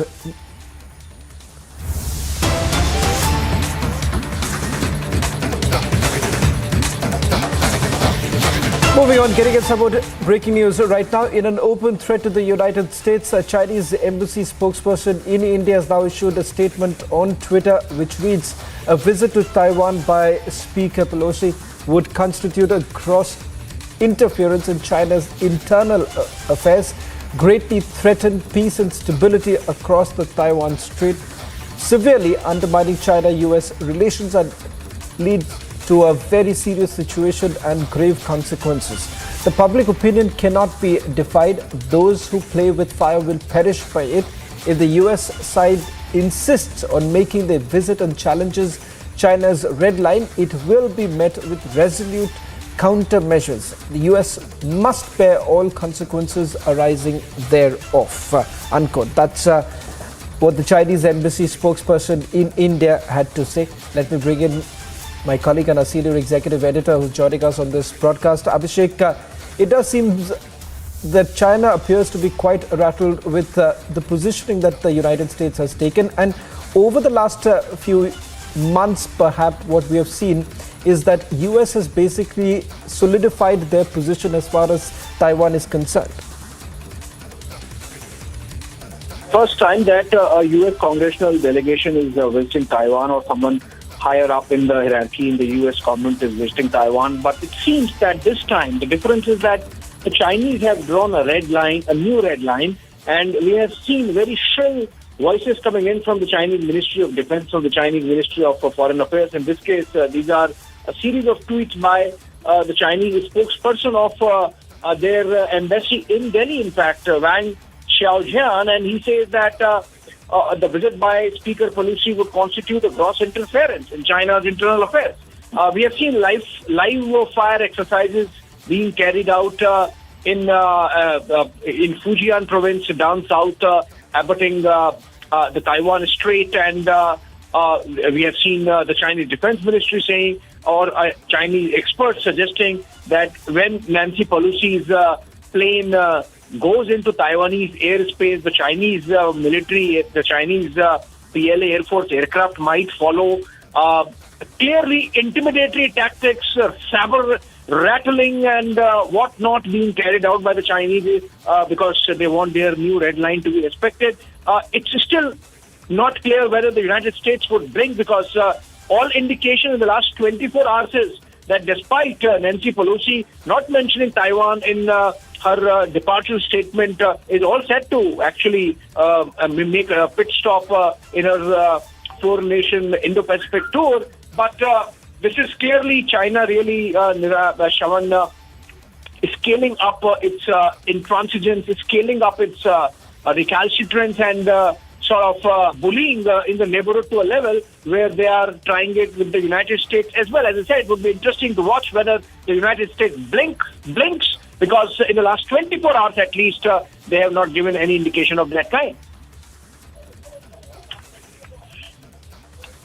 Well, Abhishek, I'll request you to stay on as Sushant Sareen is joining on this broadcast. Mr. Sareen, how would you essentially read this tweet that has now been put out by the Chinese embassy spokesperson in India?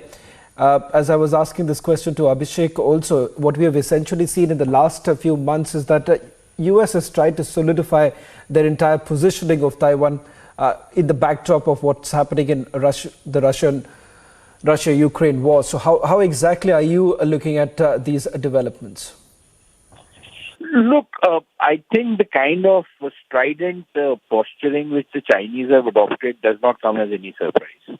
And I think they are trying to use this as an opportunity to convey not just to the United States, but countries around the world that they will have to face to China's wrath if, they do any kind of business or they lend any kind of legitimacy to the Taiwanese.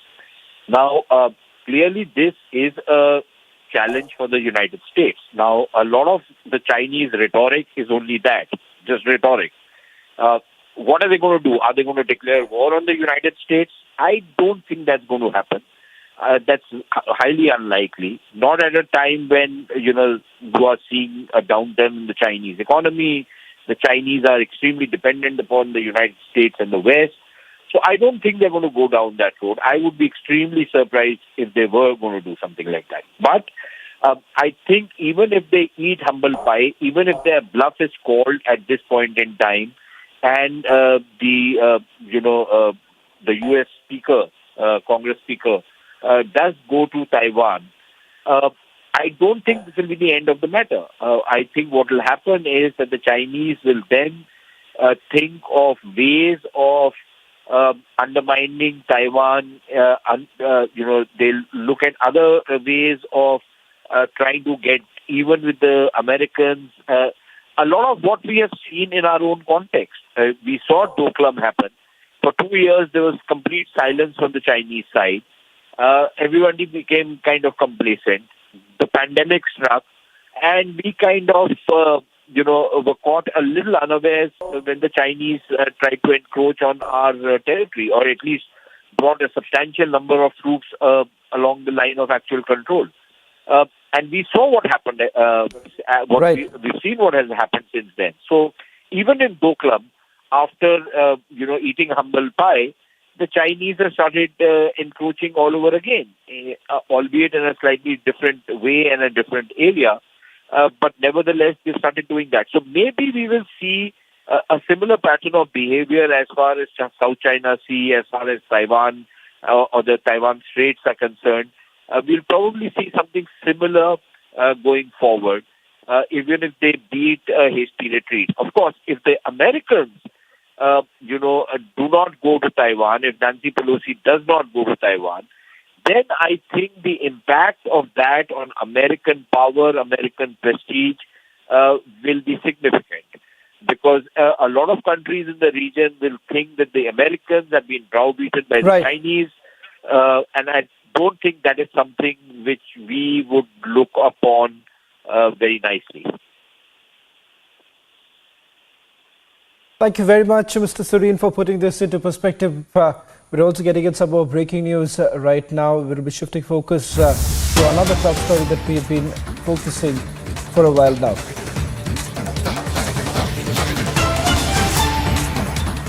These are the latest visuals now coming in from the national capital, where the Congress workers are protesting outside the Herald House, where the enforcement directorate is carrying out the searches. We're given to understand that searches were basically carried out at the 4th floor of the Herald House in the national capital, part of the multi-city searches that are being carried out by the enforcement directorate. Apart from the national capital, we are now given to understand that they are also carrying out searches in Kolkata. In fact, the focus primarily being on certain suspicious transactions. Let me go across to my colleague Anuj, who's getting us the latest visuals from outside National Herald right now. Anuj, once again, the Congress party essentially resorting to the kind of drama that they have done when Sonia Gandhi and Rahul Gandhi were also being questioned. The fact of the matter is that the enforcement directorate is basically carrying out their work based on the investigation that's been carried out over the last few weeks. Well, Shavan, we will continue with the visuals. I'm reporting from right outside the Herald House, and we do know that since from the morning, Since from the morning, this is the raid of Enforcement Directorate which is going on. This is not limited to one place from where I am reporting, but at the multiple location. Total 12 places in total. 12 location where this particular raid in the National Herald case is going on. These are the live images. The drama that we have seen earlier where Rahul Gandhi and Sonia Gandhi were called by the Enforcement Directorate, when we have seen the Congress Karyakartas on the roads, when they were blocking the roads in the Lithian Delhi, now again back and could be clearly seen from the ITO of the national capital. There the Congress Karyakartas are now protesting. They are having placards, National Herald to bahana hai. These kind of things has been written on the placard. Maqsad Modi Sarkar ki vifaltaon ko chupana hai. So these are the things which are written, and they are slogating against the Modi government. And again, the line taken is very much same, that Enforcement Directorate is working as a puppet of the Modi government. These are the live images from the National Herald House, from where I am reporting since from the morning, as we were telling it to our viewers. The Enforcement Directorate is connecting the dots and is going further with the investigation. The live images coming in of the Congress Karyakartas, Congress workers who are protesting against the Enforcement Directorate, who are protesting against the Modi government. This is the line which has been always taken by the Congress party. We have seen the same kind of visuals when Rahul Gandhi was called in by the Enforcement Directorate in the same case for the questioning, and later this was none other but Sonia Gandhi who was also questioned, who was also called in for 2 days at the Enforcement Directorate in the national capital.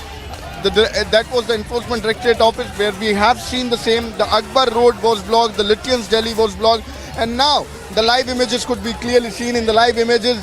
Now they are going to be detained.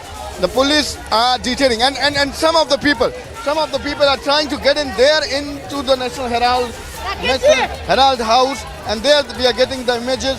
These are the live images from the Herald House, where now they have gone in. They have gone to the entry point. They have gone to the entry point, and there they are protesting against the Modi government, against the Enforcement Directorate. So this is high voltage drama back again at the roads of the national capital. I'm reporting from the National Herald House. This is called, the building is Herald House. And there, if I talk about this particular corporate building, let me tell you, this is the first floor and the second floor where the passport office is.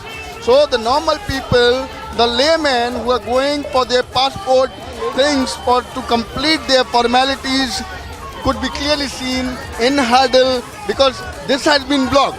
The entry has been blocked. The Karyakartas are still there, and they are again back. They are again doing the same thing. I'll try and talk to some of the people. What do they want? What do they want? What do they want? अंग्रेजों के समय में जो RSS वाले मुखबिर करते थे,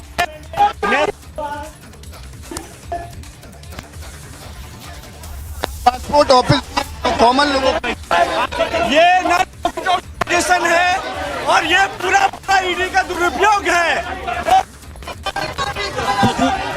The line taken, the visuals could be clearly seen there. The ladies, the women from the Congress Karyakartas, the police is there who are trying to control the situation. The police is trying to control the situation. There on your screen, high voltage drama again. Now they are sitting on dharna at the Herald House entry gate. They are sitting on dharna with the placard. High voltage drama again. High voltage drama of the Congress Karyakartas when Enforcement Directorate is doing the investigation. When Enforcement Directorate is doing the investigation, when Enforcement Directorate is raiding the properties which belongs to National Herald and the AGL, the 12 locations in from the morning is being raided by the Enforcement Directorate. This exactly is the Herald House at the ITO of the national capital, and there the Congress Karyakarta at this point in time with the placards in their hand has blocked the entry of the Herald House. So they are giving you the visuals. I'll ask my video journalist to give you a 360 view. That is the entry on my left. I'll ask my video journalist Naradeshwar to give you the sense on my left also. This is the road. Road here, they blocked the road. That's the main entry. Let me give you the longer view, 360 view of the area from where I am reporting. Let me give you the longer view. This exactly the Herald House. This is the Herald House where the Strait is waiting from the mountain. People there, the Congress Karyakartas there have made this thing. That is the entry. That is the entry of this Herald House where National Herald office is. But you need to understand, if I tell you about this corporate building, let me tell you this is the passport office which is on the first floor, the passport office which is on the second floor, but the layman. The common man is again getting trouble because of this high voltage drama of the Congress party. And this is again back on the street of the national capital. We have seen the same when Rahul Gandhi and Sonia Gandhi were called for the questioning by the enforcement directorate. The police is trying to control the situation. I'll go ahead and to give you the closure view now. I'll give you the closure view now. There, allow the journalists to give you the sense. That's the entry. This exactly is the main entry where the Karyakartas are sitting now. There, the process of detaining has started. Police is going to detain the Karyakartas. These are the live images coming in from the National Herald House. There, allow for the journalists to give you the sense of how the police is trying to control the situation. This is the entry. This is the entry of Herald House. You can clearly see in front, the grass has been locked. The main entry, allow for the journalists to give you the sense from there also. The main entry has been locked. There, the grass has been locked. I'll go downstairs so that we can give you the closer view. There, you can see now this is the drama of the Congress party against the DCMC. We have seen the same. This is the repetition which we have seen earlier when Rahul Gandhi and Sonia Gandhi was called in by the enforcement directorate in the National Herald test. Where on one part, enforcement directorate is doing the investigation, going ahead with the investigation after questioning Rahul Gandhi and Sonia Gandhi. Now the Karyakartas again back on the street, and protested. Earlier, there was no permission which was given to any Karyakarta. We have seen the populace leader through the Karyakarta of the Congress party protesting there and there when Rahul Gandhi was called. There. We are giving you the visuals. There you can see the live images. The live images how the police is trying to control the situation. The police is trying to control the situation, but the Karyakartas, Congress workers, there is trying to block the entry. It's trying to block the entry. And there you can see the police is trying to control the situation. They are moving these Karyakartas from the entry gate, the high voltage drama in the national capital and the ITO at the Herald House where the enforcement directorate is conducting the raid. There I can see one of the Karyakartas who has again gone ahead. There I can see one lady, one Congress Karyakarta who has gone ahead with the placard. These are the images from the entry gate. That's the Karyakarta of Congress party is here. The gate has been locked. But you can clearly see some of the Karyakartas are still there. I'll ask my media journalist to give it a sense from here also. This exactly is the view. This is the entry where I am standing at the same time. That's the entry of Herald House, and you can clearly see in the visual what is happening on the ground. These are the Congress Karyakartas back again on the street, doing drama, the high voltage drama of Congress party. Back again could be clearly seen. Rahul Gandhi was called in by the enforcement directorate. This was Sonia Gandhi who was called for the questioning by the enforcement directorate. And now this is again when the Congress Karyakartas is protesting. Yes, Chappal. Anuj, I'll just request you to stay on with us. I'm also joined by Shahzad Poonawala of the BJP who's joining us on the phone line. Shahzad, earlier in the day, top sources within the agency had confirmed to Republic TV that this time the searches were basically around shell companies. The allegation being that the shell company was actually providing money to young Indians. And there could be more number of shell companies.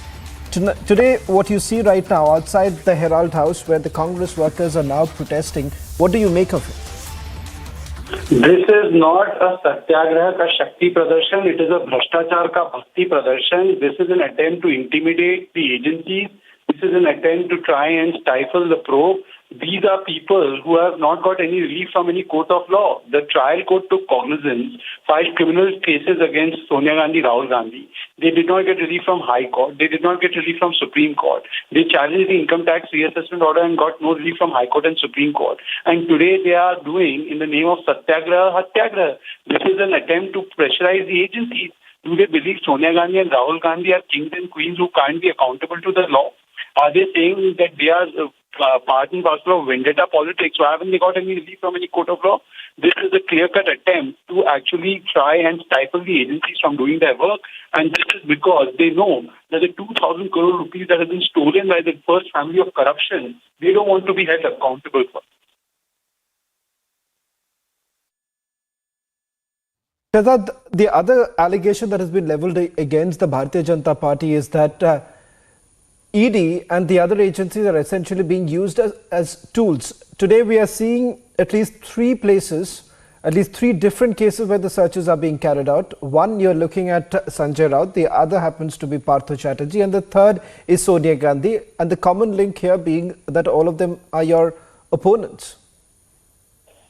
You see, there are the 4 pillars of corruption. First is the INC, INE corruption, then is TNC, too much corruption, then is Uddhav ki Bhrashtachari Sena of Sanjay Raut who looted the Marathi Manus, and then there is Aap, who is the Hawala transaction mastermind Satyendra Jain. Against all 4, there are court orders, there are court findings, and then they still come out and play victimhood card because they believe ED does not mean Enforcement Directorate, it means entitlement to do dacoity, entitlement to diners for dacoity and for loot. This kind of entitlement of dacoity and loot can't be given. Just because they belong to one parivar does not mean they have a right to loot, but they keep crying. They say, Bhrashtachar is my adhikar, Bhrashtachar is my Shishtachar, and if you do any action, I will cry Atyachar. This does not work. If they have any kind of proof that they are innocent, they should put it in front of a court of law. But why intimidate the agencies? This shows that something is wrong, something, daal mein kuch kala hai, chor ki mooch mein tinka hai, chor ki daadi mein tinka. Well, thank you very much, Shahzad, for putting this into perspective. We've also had other union ministers reacting on these multi-city raids that are being carried out. Union Minister Rajiv Chandrasekhar also spoke a short while back. Listen in. नहीं, मुझे उस पर टिप्पणी करना मैं उचित नहीं समझता हूँ, लेकिन ये तो मैं ज़रूर एंटिसिपेट करता हूँ कि एक और कांग्रेस भीड़ इकट्ठा करेंगे और ईडी को इंटिमिडेट करने की एक और वहाँ पे उनका कोशिश होगा। उनका एक स्टैंडर्ड ऑपरेटिंग प्रोसीजर रहा है कि जब भी उनको लॉ एनफोर्समेंट एजेंसी से कोई प्रश्न आते हैं, वो लॉ एनफोर्समेंट एजेंसीज और उनके ऑफिसर को इंटिमिडेट करने की कोशिश करते हैं। ये उनका एक स्ट्रैटेजी रहा है। ममता बनर्जी भी वो स्ट्रैटेजी पर काफ़ी इन्वेस्टेड हैं। लेकिन आज के दिन में उस नए भारत में जो लोग करप्शन करते हैं उनको एक ना एक दिन long arm of the law जो इंग्लिश में कहते हैं, उसके कॉन्सिक्वेंसेस को डील करना ही पड़ेगा।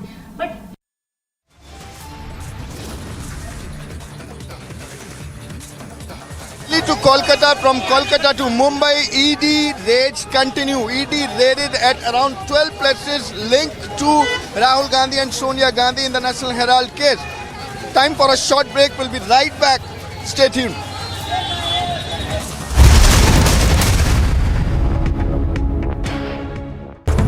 Top national stories ahead of 75th Independence Day celebrations. Goa Chief Minister Pramod Sawant urges the participation of all in Har Ghar Tiranga campaign to hoist the national flag at home from August 13 to 16th.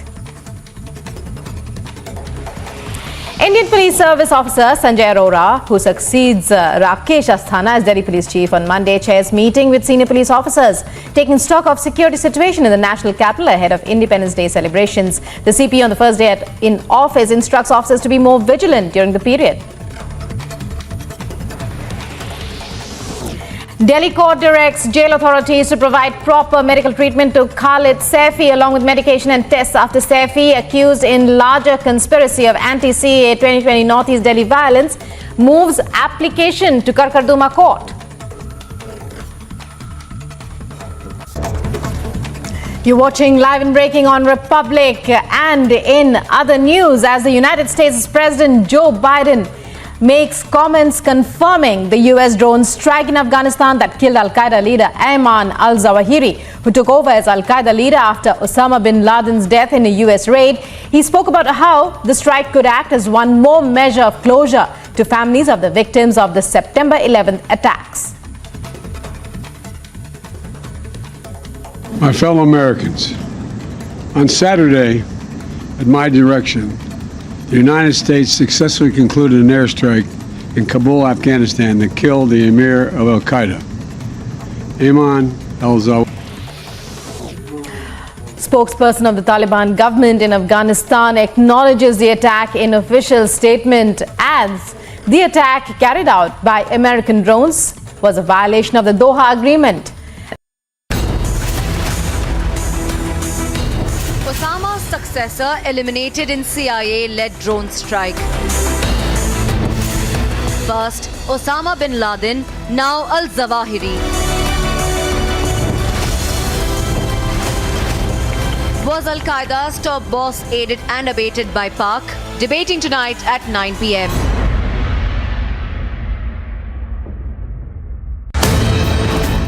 मैं भी ये चाहता हूँ, हमेशा दिल में सोता हूँ शाम को, मेरे को दर्द होता है कलेजे के अंदर कि चाइना आए तो आज भी मैं खाने के लिए तैयार हूँ।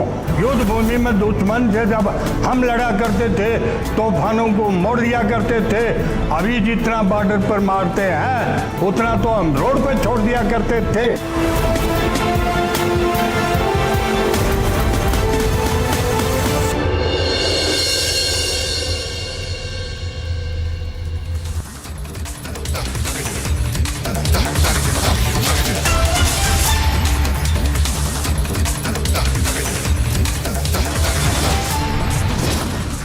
Top headlines at 4 p.m. World's most wanted and Osama bin Laden's number 2 taken out by the US in the Kabul airstrike.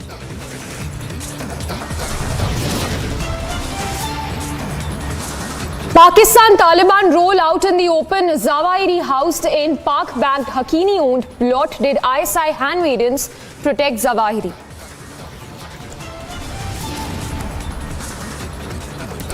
China warns US against Speaker Nancy Pelosi's visit to Taiwan, says upcoming visit would amount to interference into China's internal affairs.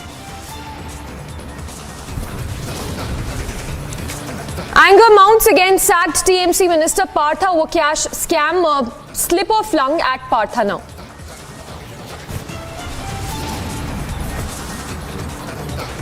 Days after Sonia and Rahul grilling, ED News tightens raids on at Herald House across the country.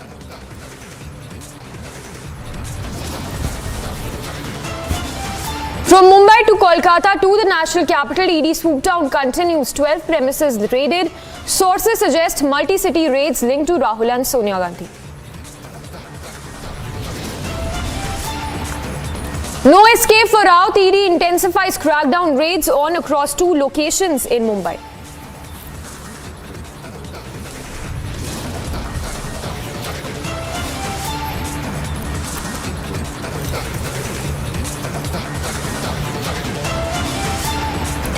Another Nigerian man living in Delhi tests positive for monkeypox. This is the 3rd monkeypox case in India and 8th in the country.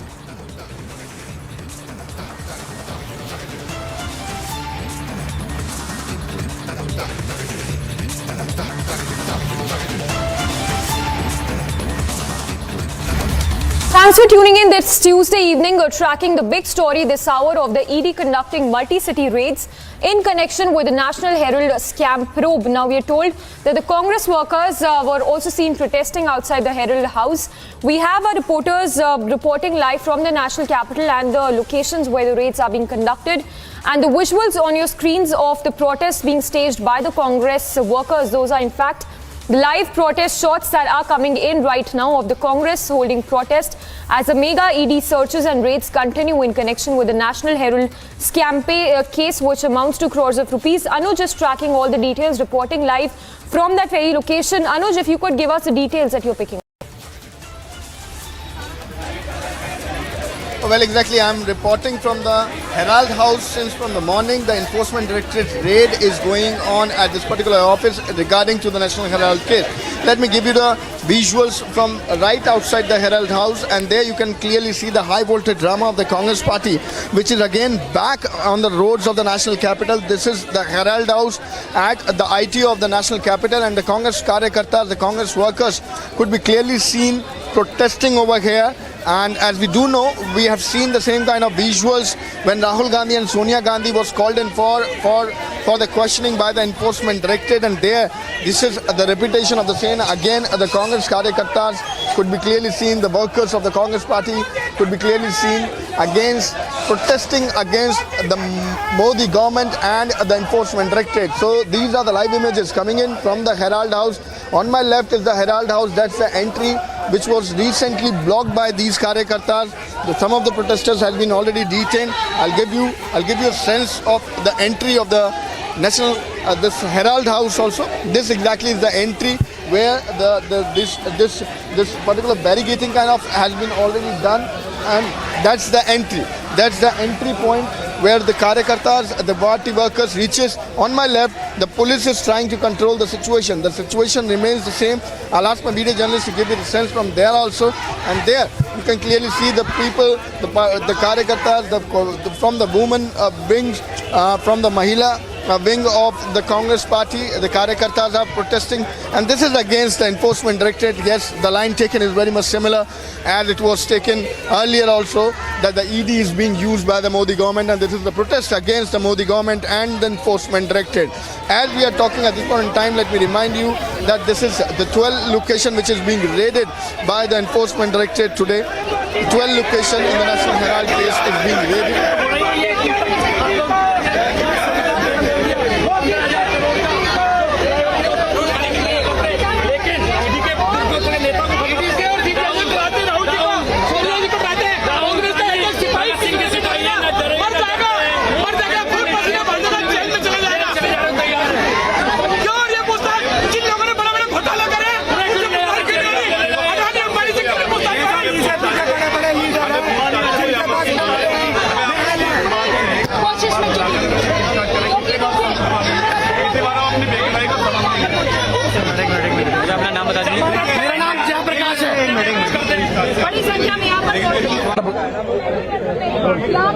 मेरा नाम जयप्रकाश है। मैं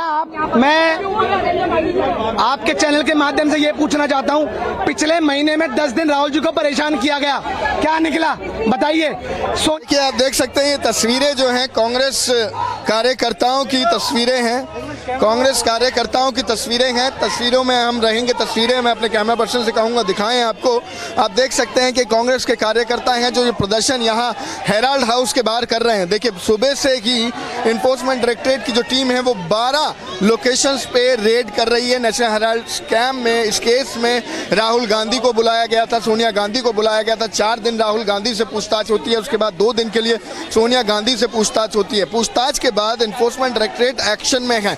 action में आगे dots को connect करते हुए, आगे बढ़ते हुए, आज किस तरीके से शेल कंपनी यूज हुई थी, उन सभी चीज़ों को देखते हुए जो इन्फोर्समेंट डायरेक्टरेट 12 लोकेशन पे आज सुबह से देखिए रेड करी है। लेकिन तस्वीरें आपको बता देता हूँ, ये तस्वीरें हैं हेराल्ड हाउस के बाहर की, आईटीओ पे, दिल्ली के अंदर आईटीओ पे ये हेराल्ड हाउस है, जहाँ पे अभी कांग्रेस कार्यकर्ताओं का ये जो प्रदर्शन है ये जारी है। देखिए, आपको बता दें कि हेराल्ड हाउस के अंदर ऐसा नहीं है कि सिर्फ नेशनल हेराल्ड का दफ्तर हो, उसके अंदर कॉर्पोरेट बिल्डिंग है और भी ऑफिसेज हैं। इधर तस्वीरें दिखाऊंगा आपको, एक बार तस्वीरों पे भी हम बने रहेंगे क्योंकि डिटेन करने का जो प्रोसेस है वो पुलिस द्वारा करा जा रहा है, क्योंकि कार्यकर्ता यहाँ मानने को बीजेपी क्या माफी खोर है, ये उनका दुरुपयोग कर रही है, दुरुपयोग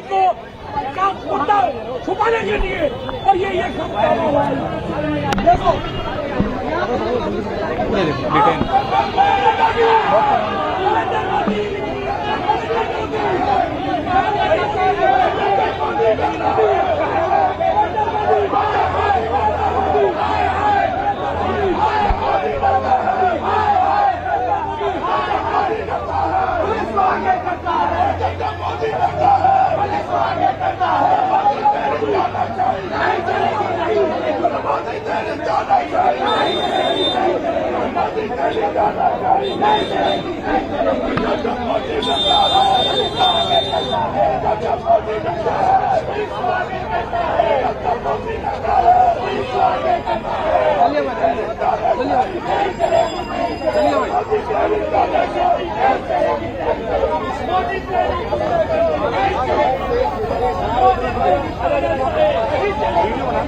आगे बढ़ी है, जांच है वो आगे बढ़ रही है। जैसा कि हम इस समय रिपोर्ट कर रहे हैं आज से जब कांग्रेस कार्यकर्ताओं को ऊपर की तरफ ले जाया जा रहा है मेन रोड की तरफ, तो आप देख सकते हैं कि सड़क जाम कर दी गई है। जो आईटीओ की सड़क है उसको जाम कर दिया गया। तो ये वही तस्वीरें हैं जो हमने उस समय देखी थी जब राहुल गांधी और सोनिया गांधी इन्फोर्समेंट डायरेक्टरेट के ऑफिस की तरफ जा रहे थे या उनको बुलाया गया था। ऐसी ही तस्वीरें लुटियन दिल्ली में देखने को मिली थी, जब अकबर रोड से लेकर मानसिंह रोड तक पूरे सेंट्रल दिल्ली में, लुटियंस दिल्ली में जाम लगा दिया गया था और यही कार्यकर्ता जो हैं वो सड़कों पे आ गए थे। आज एक बार फिर से वही कार्यकर्ता देखिए सड़कों पे देखने को मिल रहे हैं। और ये कार्यकर्ता सड़कों पे क्यों हैं? ये कार्यकर्ता सड़कों पे इसलिए हैं क्योंकि इन्फोर्समेंट डायरेक्टरेट जो है वो पूछताछ कर रही है।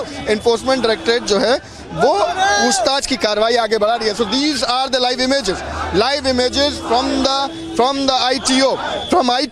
Now when these karyakartas have been pushed by the police to the main road, they have blocked the main road. And let me remind you, we have seen the same kind of visuals when Rahul Gandhi and Sonia Gandhi was called in by the enforcement directorate. We have seen how the Lutians Delhi was blocked from Akbar Road to Mansingh Road, from Mansingh Road to Prithviraj Road. Everything was blocked by these karyakartas, and today now they are again back on the streets. Again the high voltage drama of the Congress karyakartas is back on the streets of the national capital. I'm reporting from the ITO. Now they have pushed toward the main road. The process of detaining was underway, but the situation is not in control. There the police, I beg your pardon, is trying to control the situation, but there the karyakartas are now moving toward the red light, toward the ITO main red light, which connect you toward the Supreme Court.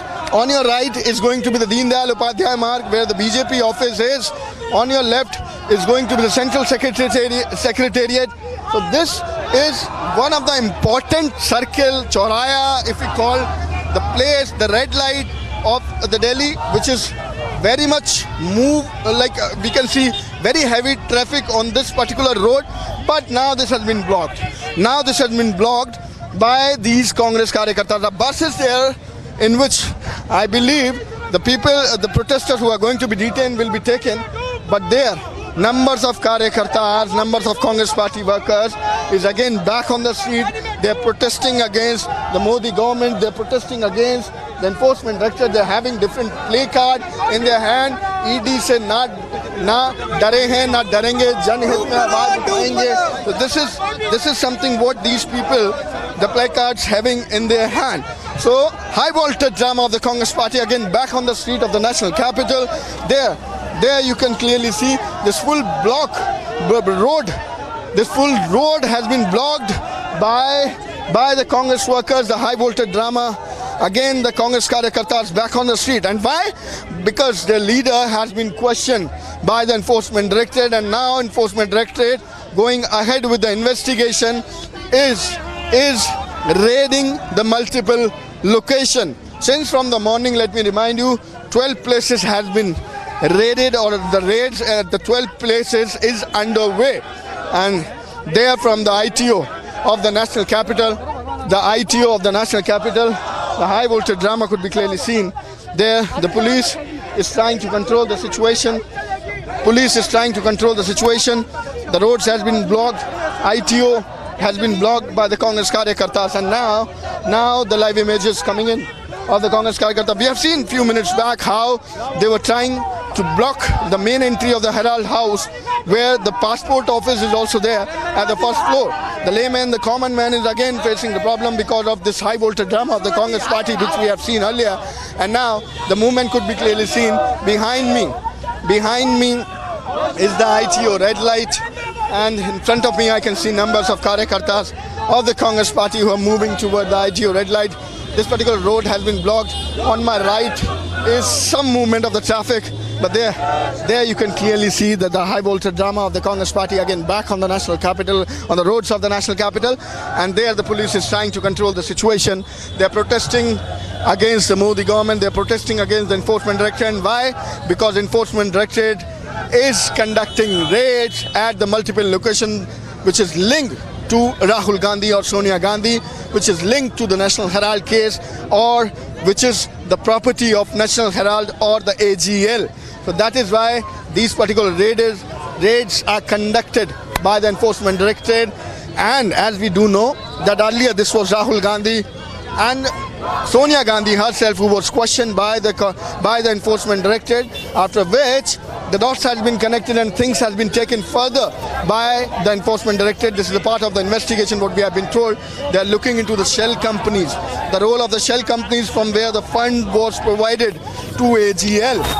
The fund was provided to Young Indian. And if we are talking about that particular company, then yes, 34% is the share of Sonia Gandhi and Rahul Gandhi. That is something what we know.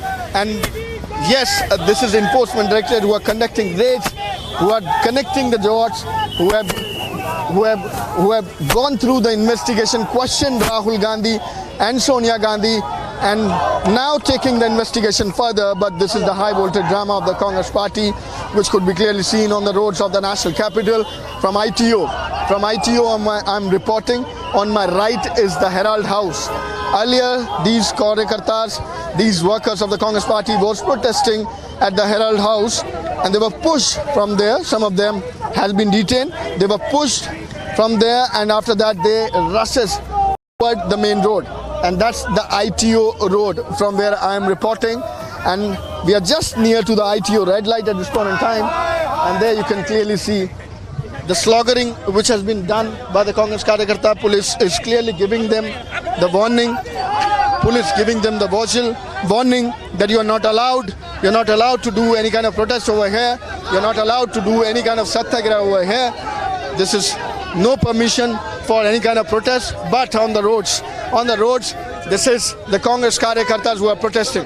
On the roads, again back on the roads of the national capital, there is none other but the Congress Karyakartas who are protesting here again, protesting here again at the ITO red light. Now the traffic is being stuck. That's the red light. Let me give you the visual. We'll get aside, we'll take a corner to give you the more sense, to give more clarity from the ITO, to give more visuals from the ITO. See, that's on my right is the Herald office, and from there these Karyakartas of the Congress party have started their protest.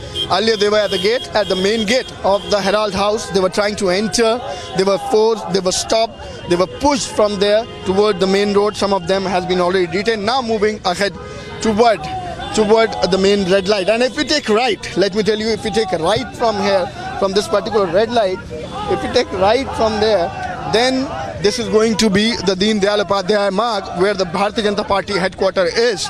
So if they are planning to move toward the BJP, if they are planning to move toward the Bharatiya Janata Party headquarters, we will have to see that, we will have to monitor that.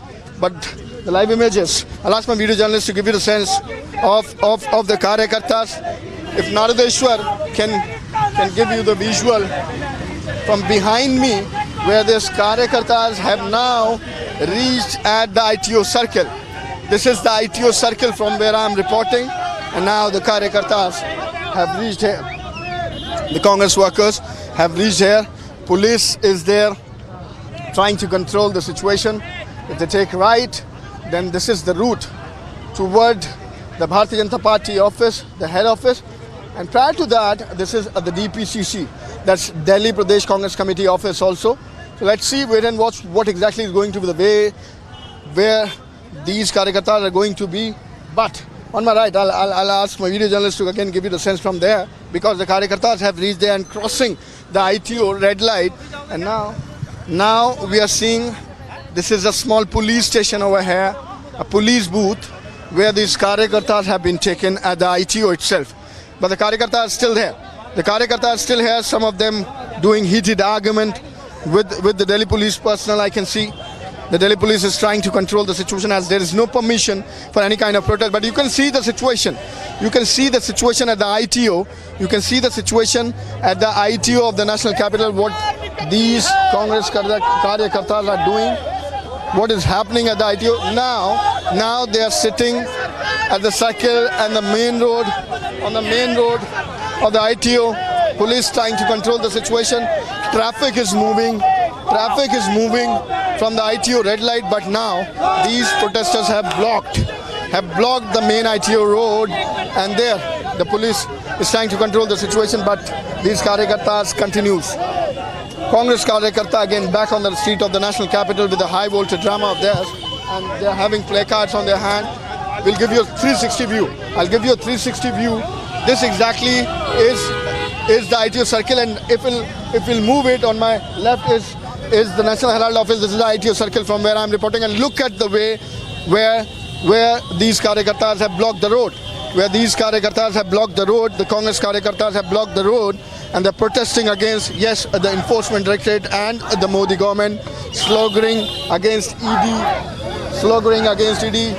Live images from the ITO of the national capital, where the traffic is moving because there was no alert for any kind of protest, or rather no call for any kind of protest or any permission for any kind of protest. But these Karyakartas reaches here, they're protesting against the Enforcement Directorate. Police is trying to control the situation. Even some of the Mahila Congress worker could also be seen, which has been detained by the Delhi police personnel.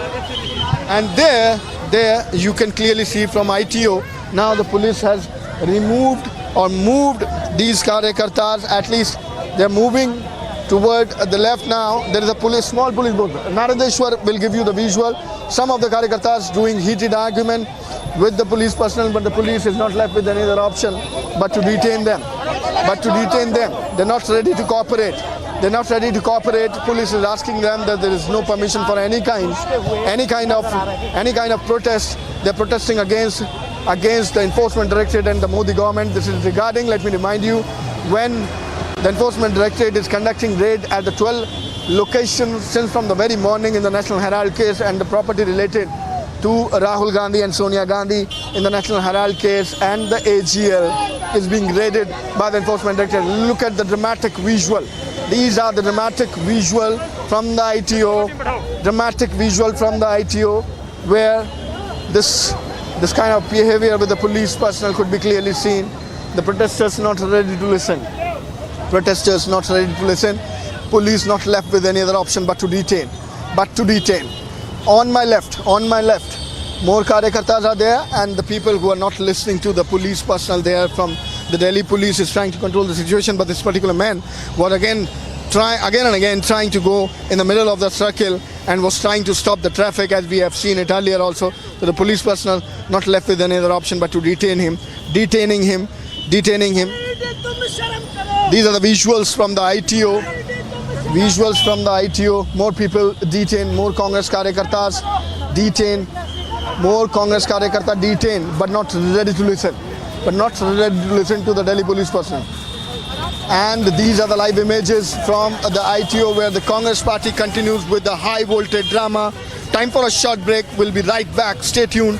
Congress party continue with the high voltage drama. Rahul Gandhi and Sonia Gandhi, more trouble by the Enforcement Directorate. Stay tuned.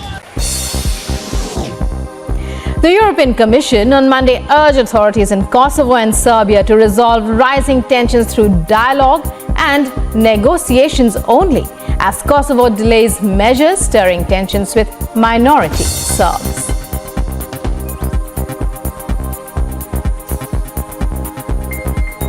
Well, the European Union and the member states, of course, we are following the events and developments, especially in North Kosovo, very closely and with concern.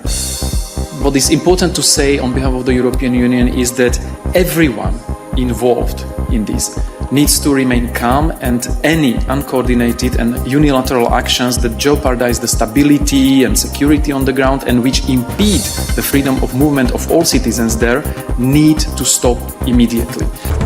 Top national stories ahead of 75th Independence Day celebrations. Goa Chief Minister Pramod Sawant urges the participation of all in Har Ghar Tiranga campaign to hoist the national flag at home from August 13 to 16th. Indian Police Service Officer Sanjay Raut, who succeeds Rakesh Asthana as Delhi Police Chief on Monday, chairs meeting with senior police officers, taking stock of security situation in the national capital ahead of Independence Day celebrations. The CP on the first day in office instructs officers to be more vigilant during the period.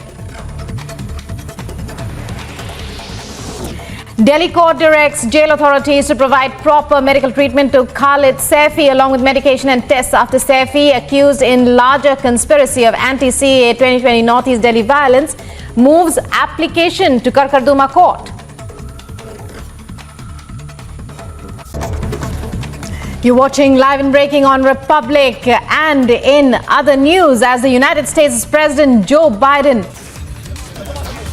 High voltage drama of the Congress party continue on the street of the national capital. I'm reporting from the ITO of the national capital, and this was the Congress Karyakartas who was protesting at the Herald House, and from there they reaches to the ITO. Many of the Congress Karyakartas have been already detained.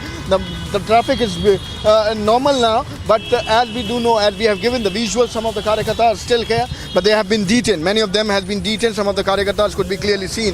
They are having the placards in their hand, but they were no permission for the protest, but the Congress continued with the high voltage drama. ED continued to raid at the multiple locations, 12 places raided by the enforcement directorate related to National Herald. Stay tuned, we'll be right back after a short break. Stay tuned. Kremlin spokesperson Dmitry Peskov wishes the soonest recovery to an ex-presidential envoy of Russia currently in intensive care in Europe. Anatoly Chubai, who resigned as a high-ranking advisor to Russian President Putin and left Russia in March, was reported to be in intensive care in a European hospital on Sunday for a neurological disorder.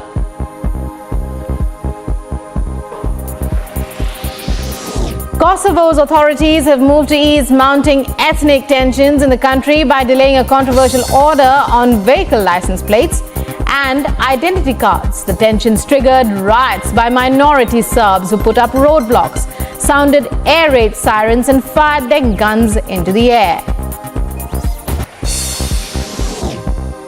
The European Commission on Monday urged authorities in Kosovo and Serbia to resolve rising tensions through dialogue and negotiations only, as Kosovo delays measures stirring tensions with minority Serbs.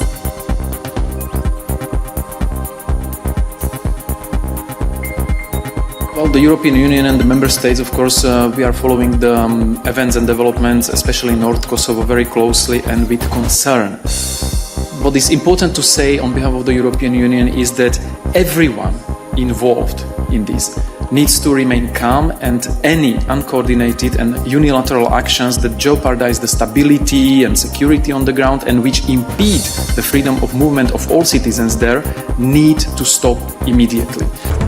Top national stories ahead of 75th Independence Day celebrations. Goa Chief Minister Pramod Sawant urges the participation of all in Har Ghar Tiranga campaign to hoist the national flag at home from August 13 to 16. The high voltage drama of the Congress party continues. Some of the Congress Karyakartas are still here at the ITO and they are protesting over here. Many of the Karyakartas have been already detained, but the police is continuously trying to control the situation. We have seen how they were protesting right outside the Herald House. This is regarding the enforcement directorate conducting raids since from the very morning at the 12 location. This was the raid at the multiple location related to the National Herald case and the investigation in which the enforcement directorate is going ahead with the things. We do know that Rahul Gandhi and Sonia Gandhi was questioned by the enforcement directorate, and after that, now this is the next step of the enforcement directorate in which now the enforcement directorate again back in action, multiple raids at the 12 location Enforcement Directorate conducting raids at the 12 locations related to National Herald and the AGL. Back to you.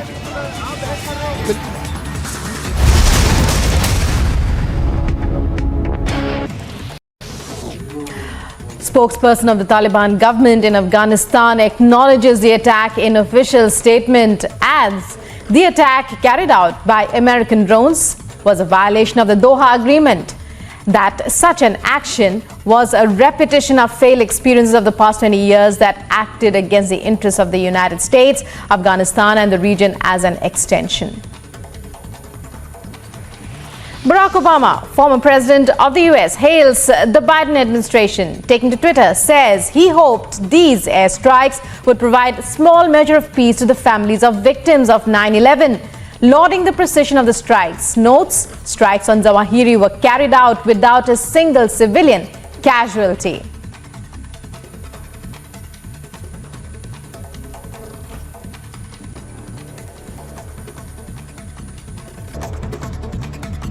As Unified Payments Interface records 6 billion transactions in July, Prime Minister Narendra Modi calls it an outstanding accomplishment, says it is the collective resolve of the people of India to embrace new technology, asserts digital payments were helpful during the COVID pandemic.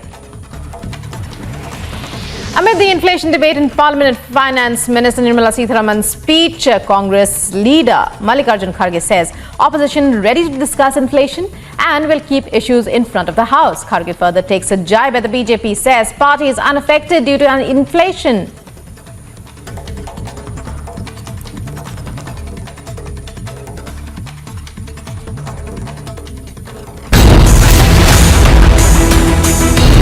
Osama's successor eliminated in CIA-led drone strike. First, Osama bin Laden, now Al-Zawahiri. Was Al-Qaeda's top boss aided and abetted by Pak? Debating tonight at 9 p.m. Top national stories ahead of 75th. The only thing which is still in his mind is Naam, Namak and Nishan. Naam of his battalion. Yes. Namak, of course, is eating off the banner and the Nishan of the banner is carrying.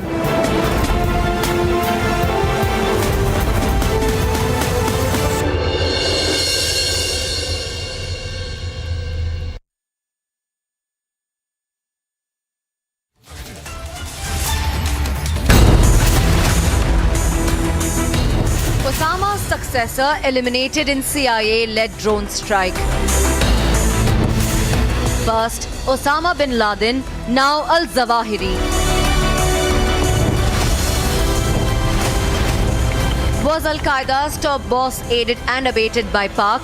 Debating tonight at 9 p.m.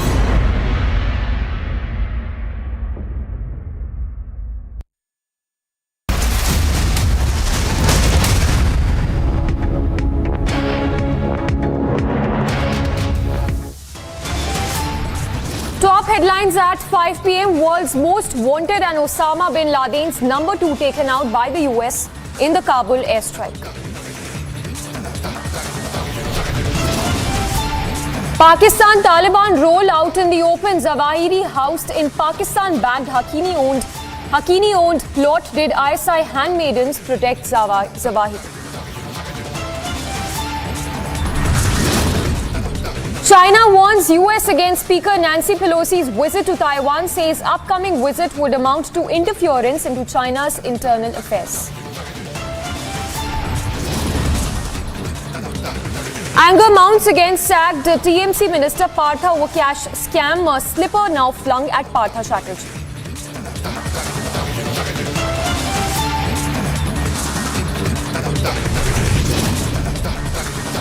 Days after Sonia and Rahul drilling, ED News tightens raids on at Herald House across the country.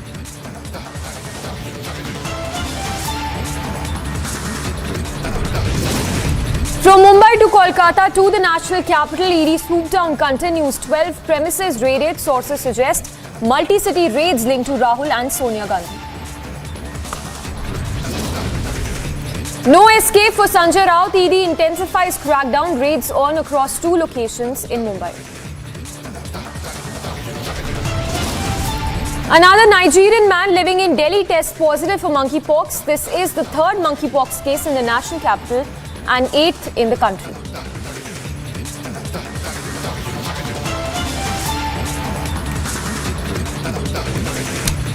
Good evening, viewers. Thanks for staying tuned to Republic. Getting in breaking news right now. Let's get started. The news coming in with regard to the elimination of the Al-Qaeda chief. We are now getting to know that the US intelligence, in fact, located the Al-Qaeda chief earlier this year in Afghanistan after he moved from Pakistan to Taliban-supported safe haven in a posh locality located in downtown Kabul is what you're given to understand. Now, this is the information that is coming in that the US intel officers received information pertaining to Zawahiri's location earlier this year, and that he had moved from Pakistan to Kabul earlier this year. What we are given to understand. In fact, more news that is coming in that there was a bounty on his head as well, which amounted to over $25 million. And that is the latest coming in. We are told that he remained a visible international symbol of the terror group 11 years after the US killed Bin Laden during a raid in Pakistan's Abbottabad in 2011. We have Niranjan, our executive editor, joining us to give more details. Niranjan, if you could give us more details on the intel agencies of the US who received inputs regarding Zawahiri's location earlier this year. Well, there are different U.S. intelligence, inputs and reports during the rounds that U.S. intelligence located Al-Qaeda's Ayman al-Zawahiri earlier this year in Afghanistan after he moved from Pakistan to a Taliban-supported safe house in a posh locality in downtown Kabul. This is what the U.S. media is reporting. The 71-year-old terrorist carries a $25 million bounty on his head. He was Osama's deputy, and we are hearing that he was in Pakistan for the longest time and moved from Pakistan to Afghanistan, and he was tracked all along by the U.S. intelligence officials. And U.S. intelligence officials had determined that Zawahiri had moved from Pakistan to the safe house earlier this year. According to our own security inputs, we are hearing that that move happened in February. That was when Zawahiri moved from Pakistan to Afghanistan. His wife and children had relocated there first, is what we are hearing. According to these reports also shared by the U.S. media now, U.S. intelligence officials had monitored them throughout. They learned that Zawahiri had joined his family. And he's long believed to have been living in Pakistan. And the fact that he was now killed in Kabul is a testament to not just the porous border between the two countries, but also to Al-Qaeda's decades-long use of facilities, houses, buildings, compounds throughout both Afghanistan and Pakistan. And unlike Abbottabad, where Osama was killed, relatively small town, where Bin Laden was eventually shot by a commando raid in 2011, eliminated. His successor, Zawahiri, spent the last weeks of his life right in the middle of Afghanistan's capital, bang in the middle of Kabul, where he was found. He was eliminated, but the shocking aspect is that he was hiding there all along. In fact, we also have those reports. I think we can play some of those reports that we've been filing from Kabul. The first Indian media house, in fact, I'd say the first global media network to reach the spot where the raids took place, where the drone strike took place, where he was killed, Zawahiri. It's a Republic super exclusive. You were there as we tracked the story. Samiksha, I'm handing it back to you. Yes, well, thank you for that, Niranjan. So let's play out that exclusive report filed from the very location where the attack was carried out by the US forces.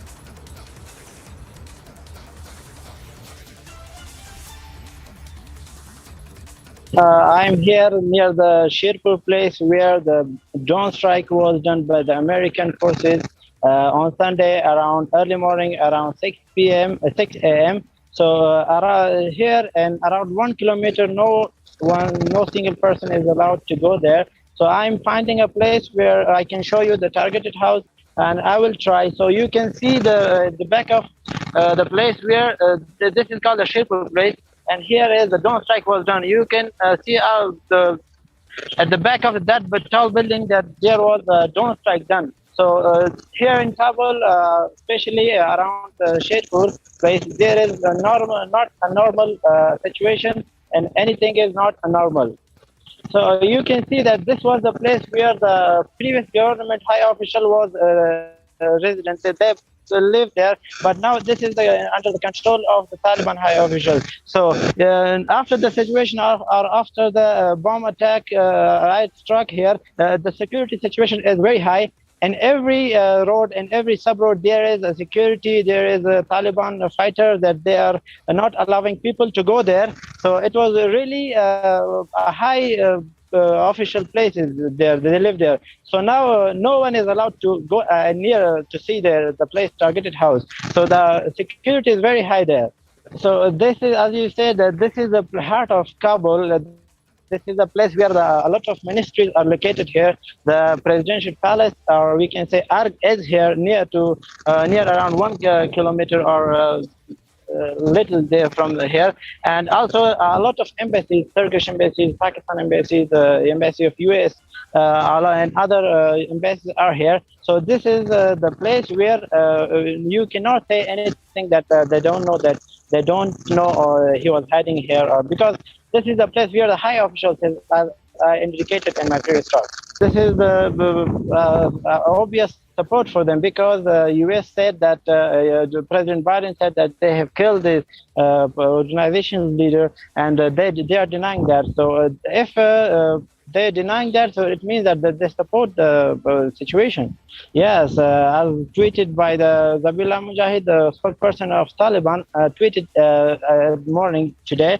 They said that this is against the agreement between the Afghan government, or the Taliban government, and the American officials. They said he said that this agreement is American is violating this agreement, because they said that they will not ice struck or they will not damage the Taliban government, but they are now doing that. So he did not name any casualties here, but just they said that this is why the American are violating the agreement at the heart of Kabul. Yes, there were a lot of other targets too. Besides this airstrike, there was another bomb blast in Casino Place. There was another one in Dimazan. So and another one also in the Sherpur. So this was not the just target one place targeted. A lot of 3 or 2 more houses were also targeted on that same day, on the same time. We have PTI leader Abdul Yaqub also joining us on the phone line. Sir, I have a very specific question to ask you. One, the attack happened very close to the Pak embassy, which is in fact just 5 kilometers, so as to speak, from where the attack was carried out. And two, the fact that Zawahiri was residing in the area, which in the house that was indeed backed by Pakistan's Haqqani network. What do you have to say? Well, first of all, any UN designated and declared terrorist, no matter he is residing in Pakistan or he is hiding somewhere in Afghanistan, first of all, it must be very clear that it is an illegal resident. I mean, being hidden in Pakistan, whether if any terrorist cross the border or come over here or cross the border or anywhere in the world, I mean, they don't have any citizenship of any country. So this should be clear that it doesn't matter that whether he caught in Pakistan or whether he caught in Afghanistan. Secondly, I personally believe that any terrorist, any UN designated terrorist must brought to the court of justice, must be given the fair trial, the way Khalid Mohammed Sheikh, the mastermind of 9/11, was caught from the Pindi and was then sent to the America. He is still in the Guantanamo Bay from over 19 years. So so personally, there must be a fair trial. I mean, this such act of aggression could be assassination, as by Noam Chomsky said that this is considered as an assassination. I mean, when you do not catch a terrorist, do not arrest him and kill them by the drone attacks, which can be counterproductive, and it is always a counterproductive. But sir, why would you call it an assassination, given the fact that Zawahiri played a key role? In fact, he's been the mastermind in several terror attacks, including 26/11. How would you call it an assassination when the fact has been on the papers that he has played a key role in carrying out many terror attacks? See, first of all, this is my personal opinion. I mean, in my personal opinion, I take it as an assassination. I mean, if when they have a capability to arrest someone, I mean, if he is hiding in Afghanistan, U.S. can or any, I mean, they have a capability to arrest them and brought them in a court of justice in the same manner the way they have given to the Khalid Mohammed Sheikh. I mean, he is alleged mastermind of 9/11. So this is a discrimination between the two terrorists. I mean, you catch someone, you arrest someone, and then you kill another terrorist. So this is this sort of this act can be, or in the past, it is always a counterproductive. So in order to avoid such kind of counterproductive acts by the terrorists, they must be brought to the court of justice and given a fair trial. So just a follow-up question, if I can ask you if you think that there should have been a proper procedure to nab the terrorist, do you think it would have been an easy chase for the US forces there? US has a capability to catch them. I mean, if they believe that they are incapable, then this is their fault. All right, thank you for speaking to us. So that was PTI spokesperson Abdul Yaqub giving his response after Zawahiri was eliminated by the US forces by a drone strike using Hellfire missiles.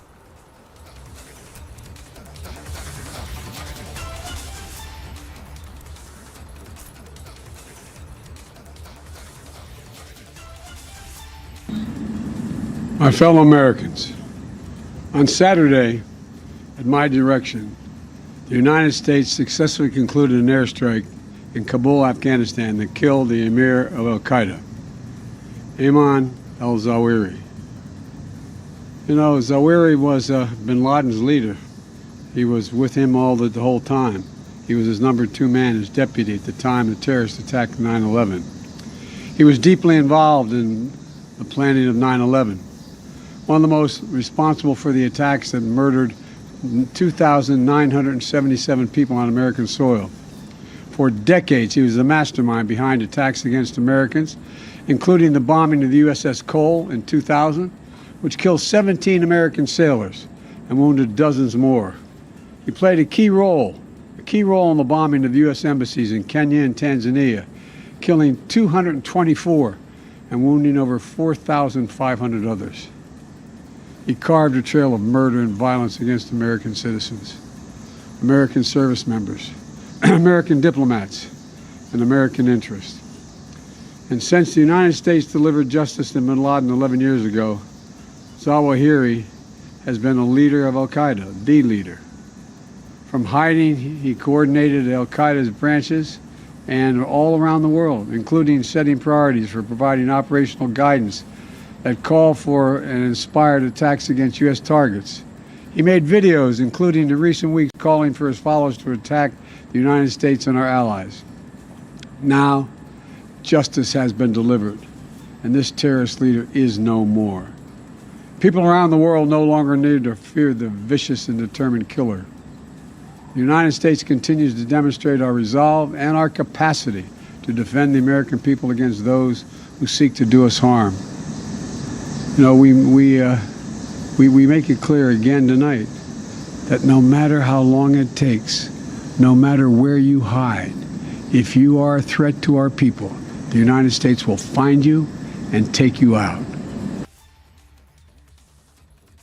The White House also tweeting there saying that on 1st of July, President Biden met with his national security team to discuss the counter-terror operation to take out Zawahiri. At this meeting, the president was briefed on the proposed operation and shown a model of the safe house where Al-Zawahiri was hiding. So meet that was held on 1st of July. President Biden presided over this meet with his national security team to discuss the counter-terror operation that was carried out this weekend with respect to the elimination of the most wanted terrorist.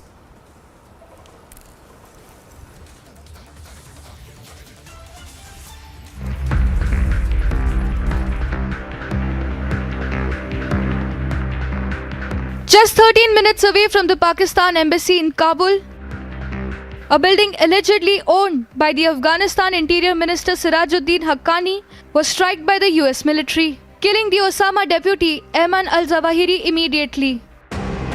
The house in which he was staying was reportedly owned by a top aide of the Afghanistan ministry. It is unlikely that the Taliban was not aware of his whereabouts. Designated as the most wanted terrorist in the world, Zawahiri, an eye surgeon, helped found the Egyptian Islamic Jihad militant group. He later overtook the leadership of Al-Qaeda following the killing by US forces of Bin Laden in May 2011. Before that, Zawahiri was often referred to as Bin Laden's right-hand man and the chief ideologue of Al-Qaeda. He is believed by some experts to have been the operational brains behind 11 September 2001 attacks. Bin Laden had talked about creating a base for a broader Islamic movement as if it were a mantra. He wanted an organization that didn't need him to survive, and Al-Zawahiri had kept it going in decades since Bin Laden's death. While he lacked the charismatic leadership of Bin Laden, he profoundly shaped Al-Qaeda and its terrorist movements with his writing and arguments. These airstrikes come after US found out about Zawahiri's presence in Kabul. This has raised questions over the Taliban's promise to not allow any of its member or other terrorist groups to use the soil of Afghanistan against the US and its allies. Agency Report, Republic TV. Taliban leaders were called Quetta Shura. Sure. They moved into Kabul with the direct assistance of the Pakistanis. And I think Osama bin Laden was found in Pakistan in 2011. True, sir. And this time, Pakistan cannot escape that they didn't know where Al-Zawahiri was. The timing of the strike is very, very interesting. And it's also aimed to create, headlines ahead of the disastrous anniversary of the anniversary of the disastrous withdrawal. Sure. The Western press is saying that the Americans knew the location almost for the past several months and several weeks. Sure. So it was calculated when to strike. So also, nobody knows better than you the area, that part of the world. You think the Pakistanis could have traded Zawahiri for an IMF loan, of all things? You see, I have been saying for a very long time, based on hard evidence, circumstantial evidence, and a logical pattern, that for Pakistan, not only Afghanistan is a strategic depth, but Pakistan has always tried to monetize the situation in Afghanistan in its own benefit. And they have banked on the security interest of the United States in particular for the last at least 50 years. Right. Recently they have been, they were puzzled what part of Afghanistan could bring the monetary benefits. They first started to buy coal almost on token price, and the current Prime Minister of Pakistan went on the record and he said his government is saving $2 billion by purchasing coal on token price from Afghanistan. And of course, the Pakistani lorries that bring the coal to Pakistan from Afghanistan, they overload them. Next year, we will have no roads in Afghanistan because these are not, they do not operate based on any standard procedures. Sure. Secondly, they tried to somehow manage the foreign relations of the Taliban, and they created something called interministerial cell in the cabinet of Pakistan, government of Pakistan. That cell is basically managing the day-to-day affairs of the Taliban. So what you see in Kabul, they are not in charge. Because they don't have the manpower capacity, they do not have the intellectual capacity, they do not have the managerial capacity to run the day-to-day business of the situation. So Pakistan is helping them from behind the scene as a colonial power in a very strange way. So, but if you're suggesting, I'm coming to this point you are referring to. I'm not sure what was the content of the discussion between Chief of Army Staff of Pakistan and the IMF or the authorities in Washington, but it's but the timing is very interesting. When Pakistan asks for a loan, and immediately a week later, Al-Zawahiri's location is compromised. Looking at the historical pattern, it tells you something. Yes. So if the suggestion is that the Haqqanis were protecting Zawahiri and perhaps the Taliban were not aware, in that case also, Doha Agreement clearly says that the Afghan soil can't be used for terror. Protecting Zawahiri, irrespective of the fact that perhaps Haqqanis were doing it, Sirajuddin Haqqani is the interior minister after all, there should be some pressure on the regime in Kabul. You see, you have seen the public part of the Doha Agreement. The Doha Agreement has 4 secret annexes, and those 4 secret annexes were instrumental into turning Afghanistan into another geopolitical space, in which Pakistanis presented the Taliban as a useful tool to Western powers, particularly to the United States.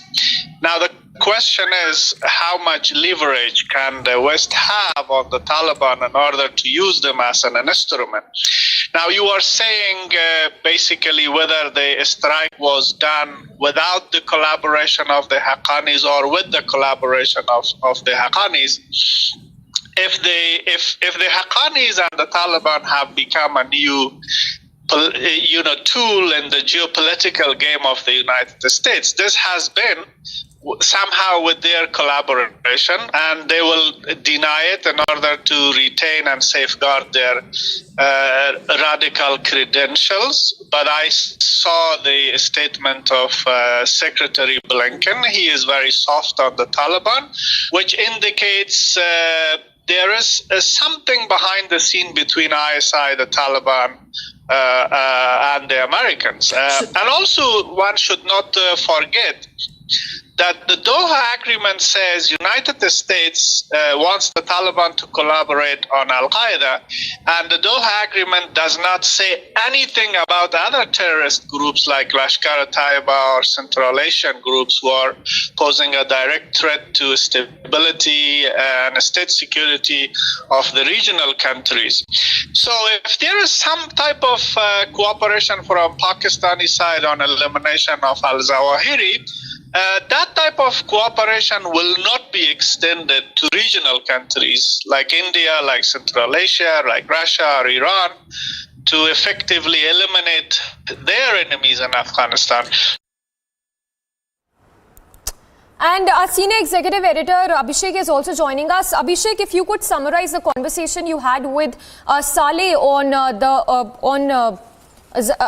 the terrorist being eliminated by the US forces. Yeah, Samiksha. So, not surprises there, but as someone who knows that region, that part of the world, that country, that capital, that city like the back of his hand, he was intelligence chief of Afghanistan for the longest period of time before becoming the vice president.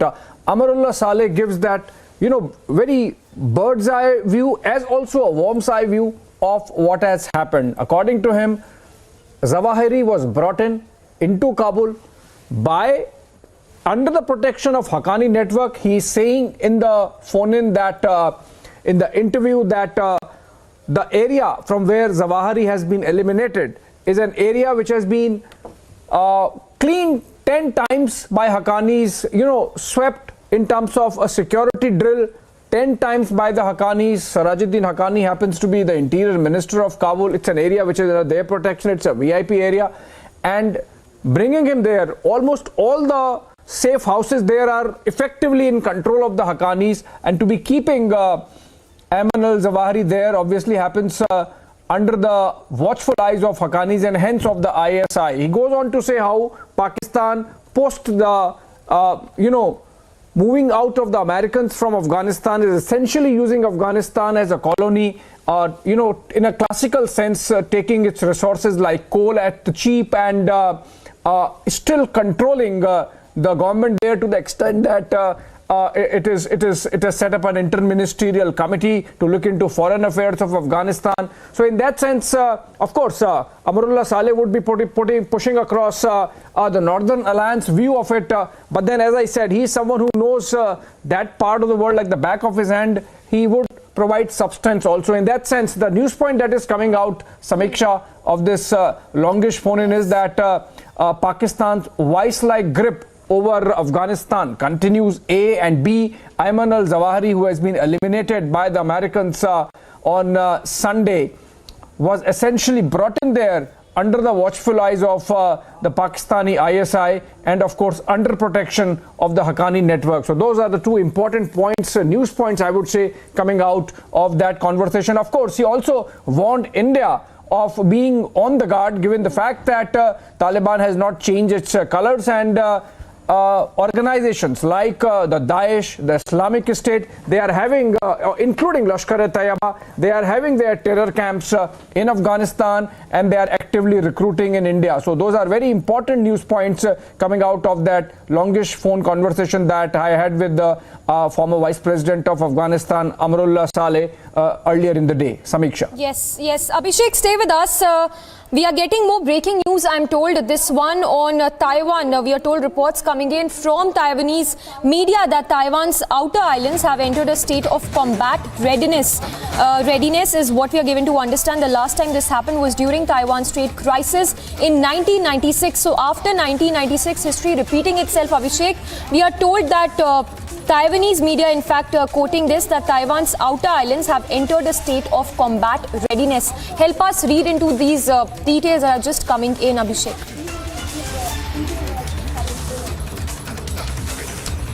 Well, Samiksha, yes, so that's another flashpoint building up between China and the United States, in fact, over Taiwan. And the backdrop is the possible visit of the US Congress Speaker Nancy Pelosi, who's likely to land in Taiwan, Taipei, around 7 p.m. She's in Malaysia as of now. She's on a four-nation trip to the Indo-Pacific region to strengthen America's friendly alliances there. And that includes Singapore, Malaysia, South Korea, and Japan. And in between, she is going to land in Taiwan. In fact, he had announced it earlier, but then the departure statement skipped mentioning Taiwan because of all the saber rattling that we have seen coming in from the Chinese Foreign Ministry, the Chinese Defense Ministry. They have been saying, they've been warning of escalation to the extent that in the phone conversation that took place between President Joe Biden and President Xi Jinping on Sunday, Jinping did not mince words and said that you cannot play with fire. If you play with fire, you would die by it. I think those were dire warnings and some very straight threat perhaps given by the Chinese president to his American counterpart. It's only possible when the Chinese have really decided to go for the broke. And it is likely, Samiksha, that all these pictures that we are seeing of mobilization on both the sides, in fact, in the pictures in the present, we are seeing this mobilization is happening on the Chinese side in the Fujian province, which abuts the Taiwanese Strait in southern China, and a counter mobilization happening on the Taiwanese side. The reason is that if Pelosi lands at 7 p.m. in Taipei, in Taiwan, it would be a visit by highest dignitary from American side, someone holding highest office from the American government in the last 25 years. And that has clearly rattled the Chinese, and they really want to escalate it. We have seen how in November we had an American delegation visiting Taiwan, and as a build-up to that, the Chinese increased the use of PLA Air Force and transgressions into what is called the Air Defense Identification Zone around Taiwan with increased number of aircraft. We believe anything between 20 to 30 aircrafts, going up to 35, 40 aircrafts. It's likely that when Pelosi lands, the Chinese might follow it up with even more number of fighter aircrafts from the PLA Air Force, perhaps trailing the American military aircraft carrying Nancy Pelosi, or even, for that matter, crossing into the Taiwanese airspace. That's the threat that has been given. These are some of the possibilities. There could be one possibility of some maritime maneuver by the Chinese. Remember, there is a median line demarcated by the Americans in 1954, and the Chinese, of course, don't recognize it. So if as a protest measure or as an act of belligerence, if the Chinese so choose, apart from, of course, their military aircrafts going in, their navy could also see some action. Of course, that besides the fact that American presence of the 7th Fleet is always there in the South China Sea, in the East China Sea, in what is called the Indo-Pacific now. So a real flashpoint building up as we wait for next few hours for US Congress Speaker Nancy Pelosi all set to land in Taiwan at around 7 p.m. India time, and that should be about 10 p.m.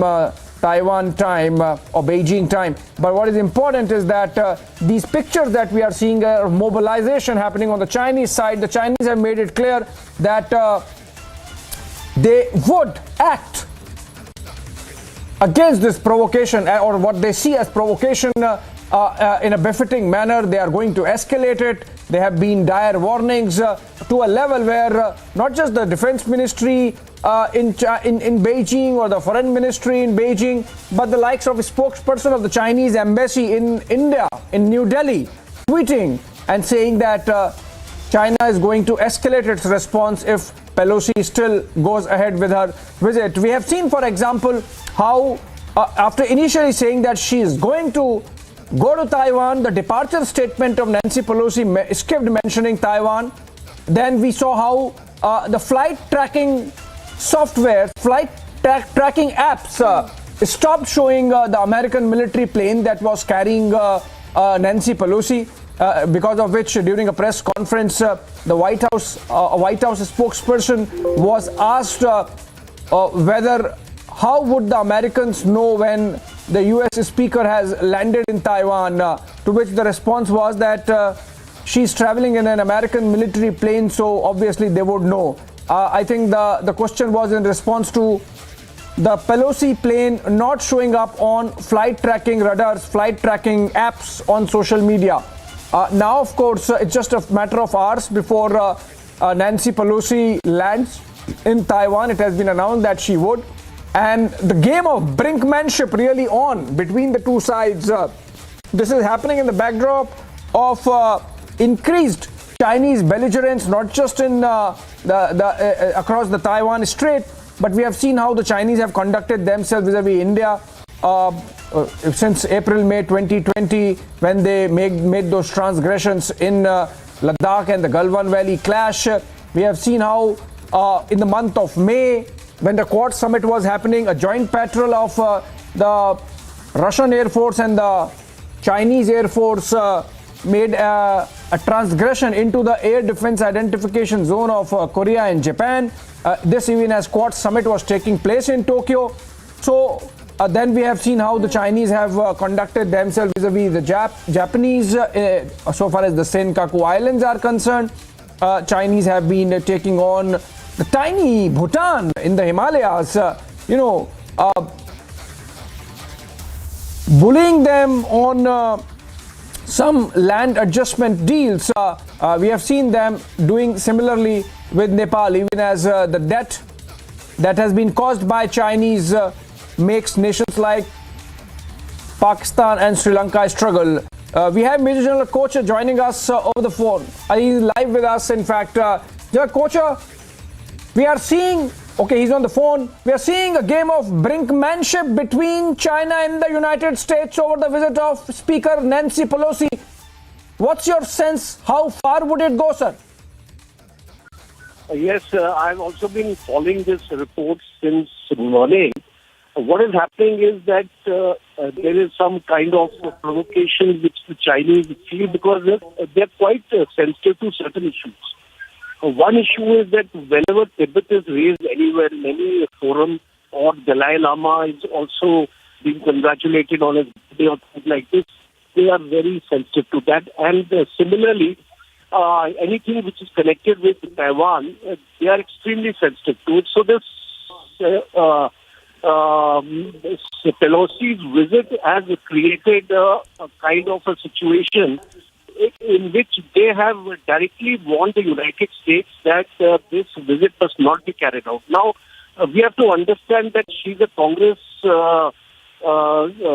person, she's a speaker, and she's head of the government. Whatever action she takes is in an independent capacity. It's not that she's been sponsored by the United States of America. So the first point is that has to be considered. Second is she's also visiting certain countries which are basically not on very good terms with China. So it is a provocation of that kind also. And if you look at her past history also, she has been extremely vocal about Tibet. So China is carrying out these provocative moves. I don't think China will reach that point that it will directly attack Taiwan or things like that. It is basically a show of strength, messaging being done to America that it would be wise that you do not allow her to come to Taiwan because it can raise serious security concerns in that region. So possibly I think it is a case of posturing right now. And this kind of posturing that China is quite used to being doing. Earlier also we have seen this posturing taking place in Ladakh. We have seen this posturing taking place in Taiwan where a number of aircrafts have included their airspace. And as far as America is concerned, America also has a significant presence of its navy in that area. They are already patrolling those South China Seas. They have freedom of navigation drills which are on. So I do not think this will escalate into any major issue as far as this situation is concerned. But I would recommend the United States to try to de-escalate this situation and see that if that Lady Pelosi is somehow persuaded not to visit Taiwan. Right, sir. So you're agreeing that this is a flashpoint but might not translate into a war? Yes, I agree on that. Also, sir, there's this. All right, there's a cyber attack that has happened on Taiwan, I believe, on the website of the president of Taiwan, and reports coming in of a cyber attack, origins of which are as yet unknown. But this is a breaking news development, and we'll bring more details as the story evolves. What is important is as a build-up to the visit of U.S. Speaker Nancy Pelosi to Taiwan, and ahead of Pelosi's visit, there is a cyber attack that has taken place on President Tsai Ing-wen's website. I think a message is being sent by the Chinese that they would shake things up. General Kocher, as in the case of all the saber rattling we have seen, so in the case of this cyber attack, the Chinese essentially sending a message that they would escalate things if Nancy Pelosi, as is expected, lands on Taiwanese soil. Definitely, this cyber attack, as we all know, that as far as cyber warfare is concerned, China is quite advanced. We had a small example of that in Mumbai power outbreak also, and it was attributed to the Chinese at that point of time. So we are aware that China has the capability, it has the intention, it can carry out this. And this is only a website which it has targeted so far, and we are sure that it can go even further and disrupt the banking systems and the airlines, etc. All the major communication systems can be disrupted by China, and Taiwan does not have that counter cyber capability as of now to undo the damage. It may take a number of days for Taiwan to come out of this cyber attack. So I personally, in my own analysis, I feel that in case Nancy Pelosi does visit Taiwan in spite of all these warnings, China is going to escalate, and the first area China is going to escalate will be in the cyber domain. They are likely to disrupt all these communication systems of Taiwan, which would actually lead to a financial crisis also in that country. So I personally feel that the phase one of the Chinese warnings getting translated into action would relate to cyber. Right. In fact, Major General Sanjay Raut also joins us over the phone. General Raut, we are seeing pictures which look intimidating because in these pictures we can see massive mobilization of forces both by the Chinese side and the Taiwanese side as a countermeasure. You must have been tracking all these reports of Nancy Pelosi visit to Taiwan and the Chinese saber rattling. How close you think China and Taiwan, or even China and the United States, could be to war in case both sides escalate further? In fact, I would say that the kind of resentment and the kind of anger China has shown over the past few days for the visit of Nancy Pelosi. In fact, there have been other visits also. There have been a lot of things happening. American warships have been moving around in South China Sea, but this is the very, very stern warning China has given, and they're used to the words to the effect that don't play with the fire, and we are going to escalate. And yes, to what extent they would like to escalate is a question. In fact, will they go physically? Though, as a posturing, they have amassed their land troops. They are carrying out air flights near the border, and similarly, Taiwan has also carried out air raid drills, and they have put their forces on alert. So both sides are on very, very high state of alertness, and there's a high state of tension on both the sides. So a small any incident can really escalate, but both sides have to maintain, some sort of line has to be drawn. Line will be drawn. I'm sure that it will not go to the war. I fully agree with my previous speaker who said that the cyber attack is one thing, and the cyber attack which China has carried out on their website is a show of force. We can do it, and we'll do it at a much bigger state, much larger level.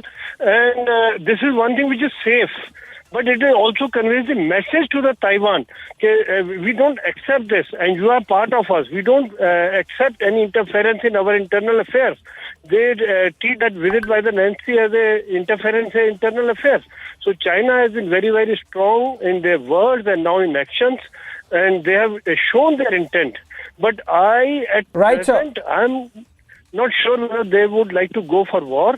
They would like to still restrict there to the cyber attack and posturing. Yeah.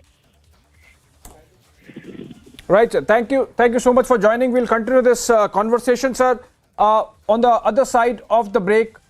Be right back, viewers. Thank you so much.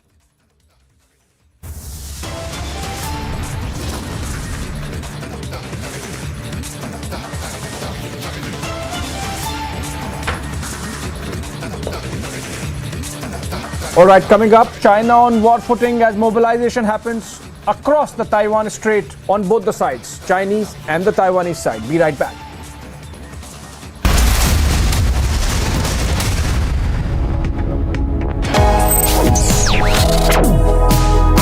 Reading allows us to become familiar with ourselves. We don't read, we won't know what is knowledge. I just find it very interesting to know people's lives, how they went through certain situations, how they dealt with things. So wherever you want to go in life, if you read books along those lines, then that would really help you in growing. Reading could mean a million different things to every individual. What does it mean to you? Visit readindia.info to find out more. Top national stories ahead of 75th Independence Day celebrations. Goa Chief Minister Pramod Sawant urges the participation of all in Har Ghar Tiranga campaign to hoist the national flag at home from August 13th to 16th. Indian Police Service Officer Sanjay Raut, who succeeds Rakesh Asthana as Delhi Police Chief on Monday, chairs meeting with senior police officers, taking stock of security situation in the national capital ahead of Independence Day celebrations. The CP on the first day in office instructs officers to be more vigilant during the period. Delhi court directs jail authorities to provide proper medical treatment to Khalid Saifi along with medication and tests after Saifi, accused in larger conspiracy of anti-CAA 2020 Northeast Delhi violence, moves application to Karkarduma court. You're watching Live and Breaking on Republic. And in other news, as the United States President Joe Biden makes comments confirming the US drone strike in Afghanistan that killed Al-Qaeda leader Ayman Al-Zawahiri, who took over as Al-Qaeda leader after Osama bin Laden's death in a US raid. He spoke about how the strike could act as one more measure of closure to families of the victims of the September 11th attacks. My fellow Americans, on Saturday, at my direction, the United States successfully concluded an airstrike. मैं भी ये चाहता हूँ, हमेशा दिल में सोता हूँ शाम को, मेरे को दर्द होता है कलेजे के अंदर कि चाइना आए तो आज भी मैं खाने के लिए तैयार हूँ। युद्ध भूमि में दुश्मन से जब हम लड़ा करते थे, तूफानों को मोड़ दिया करते थे, अभी जितना बॉर्डर पर मारते हैं, उतना तो हम रोड पे छोड़ दिया करते थे।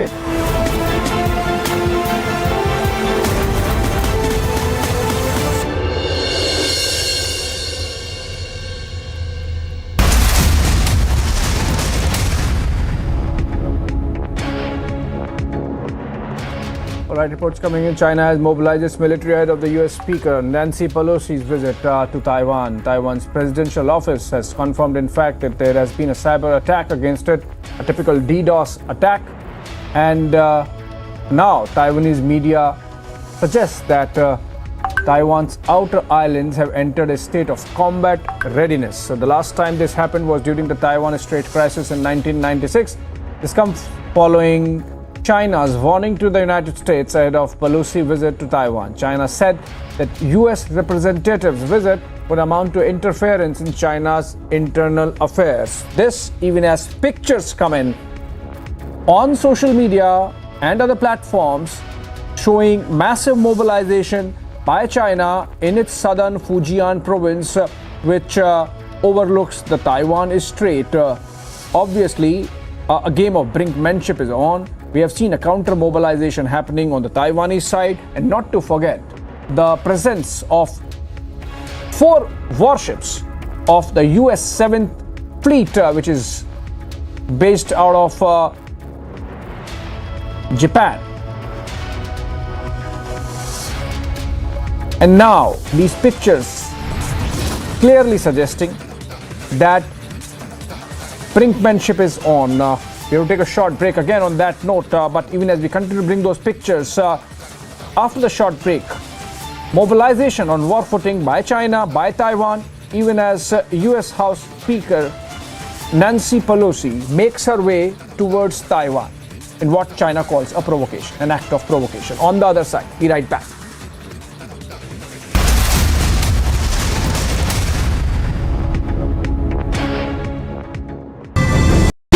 इंडिया को रिप्रेजेंट किया और इंडियन फ्लैग को वहाँ पे देखा इटली में, तो कैसा लगा तुम्हें? जब मैं वहाँ पहुंची, मैंने देखा इंडिया का फ्लैग, वाव, ये तो मैं इतनी खुश हो गई कि नहीं, अब तो कुछ करके दिखाना है। इंडिया का फ्लैग ऊपर होना चाहिए, बस इतना मैं चाहती थी और वो मैंने कर दिखाया। अगर आप इंडिया रिप्रेजेंट कर रहे हो ना, हार नहीं माननी है, क्योंकि गोल्ड तो लेकर ही आना है आपको। बचपन से सर एक ड्रीम है मेरा, अब एक तो अपनी गेम को प्रोफेशनली यूज करना है, प्रोफेशनली आगे बढ़ाना है और वर्ल्ड ओलंपिक्स में गोल्ड लाना है इंडिया के लिए, अपनी स्टेट के लिए।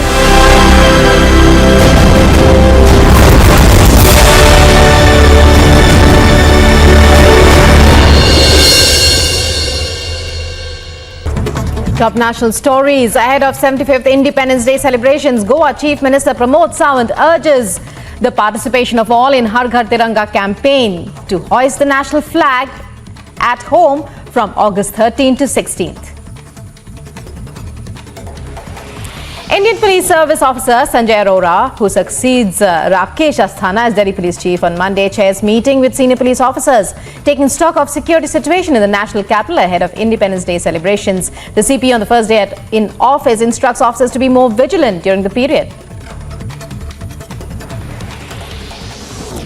Delhi court directs jail authorities to provide proper medical treatment to Khalid Saifi along with medication and tests after Saifi, accused in larger conspiracy of anti-CAA 2020 Northeast Delhi violence, moves application to Karkarduma court.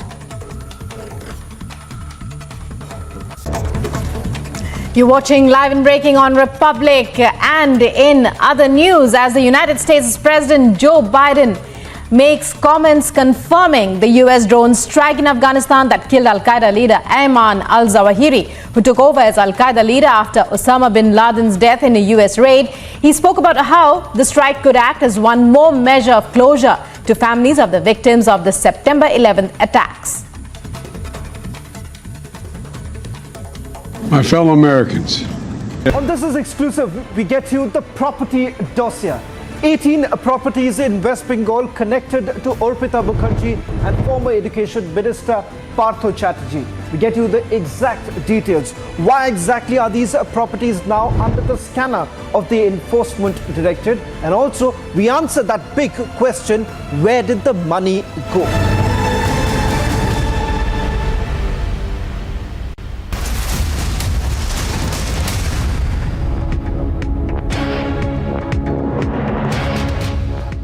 Welcome back. As more pictures come in of Chinese mobilization. There are fresh ones of Chinese military aircraft this time heading into the Taiwanese or near the Taiwanese air defense zone, and a mirror mobilization by the Taiwanese side. The pictures can be seen of Taiwanese Mirage fighters moving in. In the pictures we see in fact a ground mobilization of troops with tanks. I think this seems to be in the Fujian province.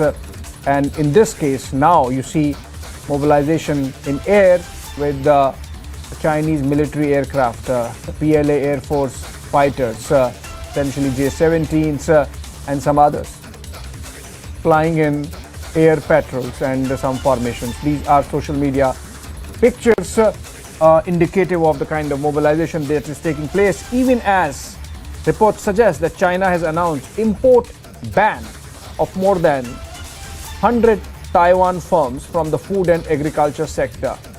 Essentially, escalation happening from the Chinese side because they see visit of US House Speaker Nancy Pelosi as an act of provocation. Pelosi's visit is highest by an American official in the last 25 years, and that is the reason why the Chinese are angry.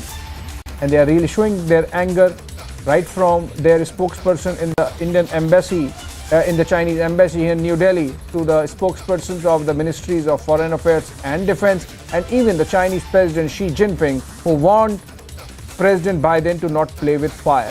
That was as straight as that. We'll take a short break on that note. Coming up after the short break, this is exclusive with Shawan Sen. I'll hand it over to him, but after a break.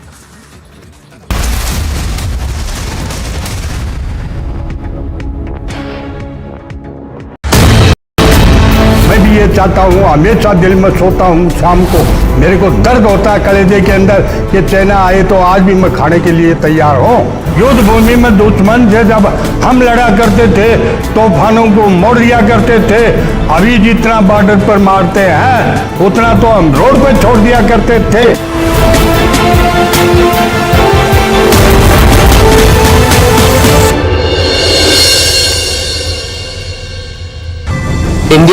India को represent किया। हाँ।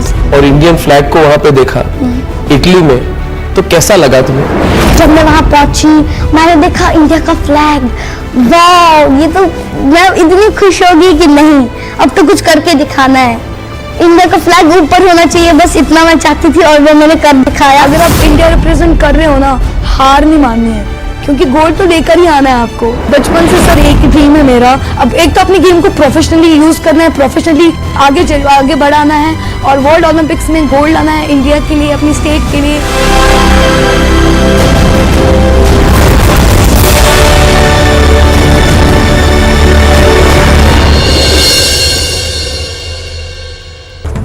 Top national stories ahead of 75th Independence Day celebrations. Goa Chief Minister Pramod Sawant urges the participation of all in Har Ghar Tiranga campaign to hoist the national flag at home from August 13th to 16th. Indian Police Service Officer Sanjay Raut, who succeeds Rakesh Asthana as Delhi Police Chief on Monday, chairs meeting with senior police officers, taking stock of security situation in the national capital ahead of Independence Day celebrations. The CP on the first day in office instructs officers to be more vigilant during the period. Delhi court directs jail authorities to provide proper medical treatment to Khalid Saifi along with medication and tests after Saifi, accused in larger conspiracy of anti-CAA 2020 Northeast Delhi violence, moves application to Karkarduma court. You're watching Live and Breaking on Republic. And in other news, as the United States President... The only thing which is still in his mind is Naam, Namak and Nishan. Naam of his battalion. Yes. Namak, of course, is eating off the banner and the Nishan of the banner is carrying.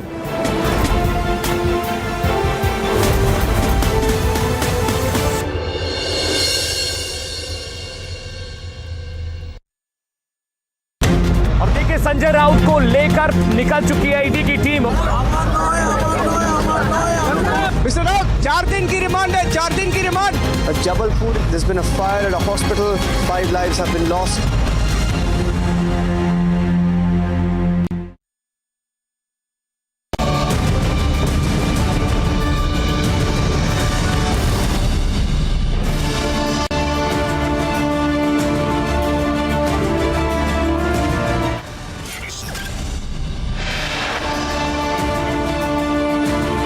Republic uncovers Partha Orpita joint property link, undeniable proof of the link out for the first time.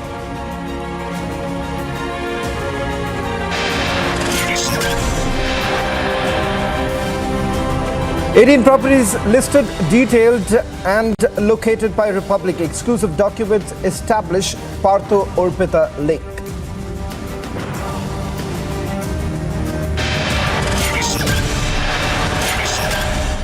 Azidi unravels neck-deep corruption in the Patrachal scam. Republic reports from ground zero to investigate how deep is the rot.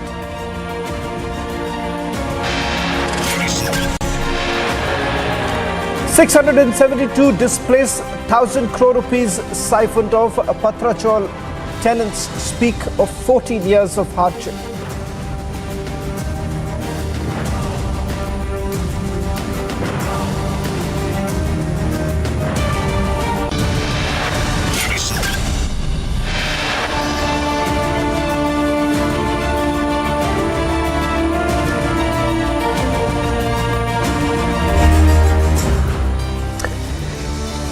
It's a scam of mammoth proportion. We've been tracking this story right from day one. We've seen towers of cash.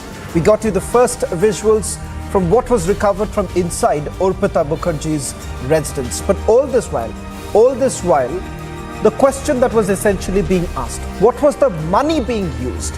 What is the link between Partha Chatterjee and Orpita Mukherjee? Those are the questions that were being asked.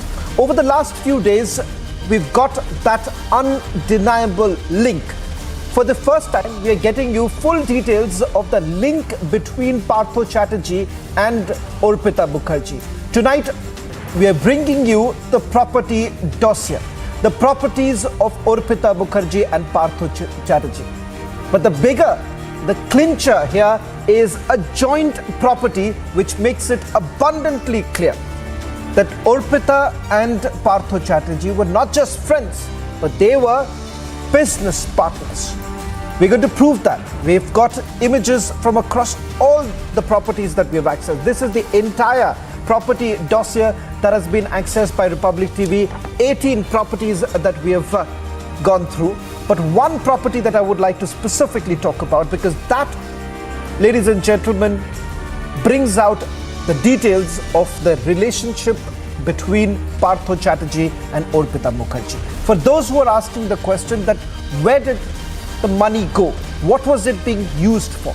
The enforcement directorate essentially suspects that the proceeds of crime were being diverted to buy properties across Bengal in the name of Arpita, and it turns out not just in the name of Arpita, there is a joint property of Partha and, for that matter, Arpita. Let's quickly take our viewers through all the properties that have been accessed and the details that we are getting you. Some of the properties that I'm given to understand, if you take a look at it, the sum total of the properties that have been in the name of Arpita and Partha Chatterjee goes into over 1 lakh square feet. That would be over 200 apartments that would be actually in the name of Arpita and Partha Chatterjee. Tonight, we are also getting you full details one by one. We're going to peel off every details of this particular case, because just to remind you that once the remand ends, the custody of Partha Chatterjee ends, the enforcement directorate would also be putting out details of their investigation. It turns out that these 18 properties are extremely crucial in this entire investigation, because they suspect that this money was being funneled, it was being used to buy properties. Let's take a look at all the images that we have. We have gone through all the properties, about 9 properties which we have tracked down. But I would like to first straight away begin with one property, details of which we have right now. We're not going to show the documents right away. We just take you through the details that we are getting. It's the property which I would say has nailed that link between Arpita and Partha Chatterjee. It's a property 7,300 square feet land that was bought in the name of Arpita Mukherjee, daughter of Minoti Mukherjee and Partha Chatterjee. This was sold by Lopamudra Banerjee. This property is in the district, in Birbhum district. There is a sale deed that has also been accessed by Republic TV, in which one can clearly see that this property was registered back in 2012. Exact date on 20th of January 2012. Now, it is very significant. This date is significant because that, ladies and gentlemen, will tell you what was Partha Chatterjee, or what was his role in the Trinamool Congress government. Let's not forget, he was the former education minister. Who was he back in 2012? Considered to be one of the most powerful ministers in Mamata's government. He was also the senior most member in the Trinamool Congress. I'll ask my producers to go with the pictures. Let's start playing out the pictures. Property 1, and then keep putting out the images of each and every property that we have come across. But I would like to first focus Ishandev, who's joining us from the Republic Bangla newsroom. On your screens right now is property 1. I'll just read out some of the details before I bring in Ishandev, and perhaps we could go one by one with all the properties. First, I'll give you some details of property 1. Property 1 is again in the name of Arpita Mukherjee. It is roughly about, it's a land that was basically bought in Birbhum district, in Bolpur in particular.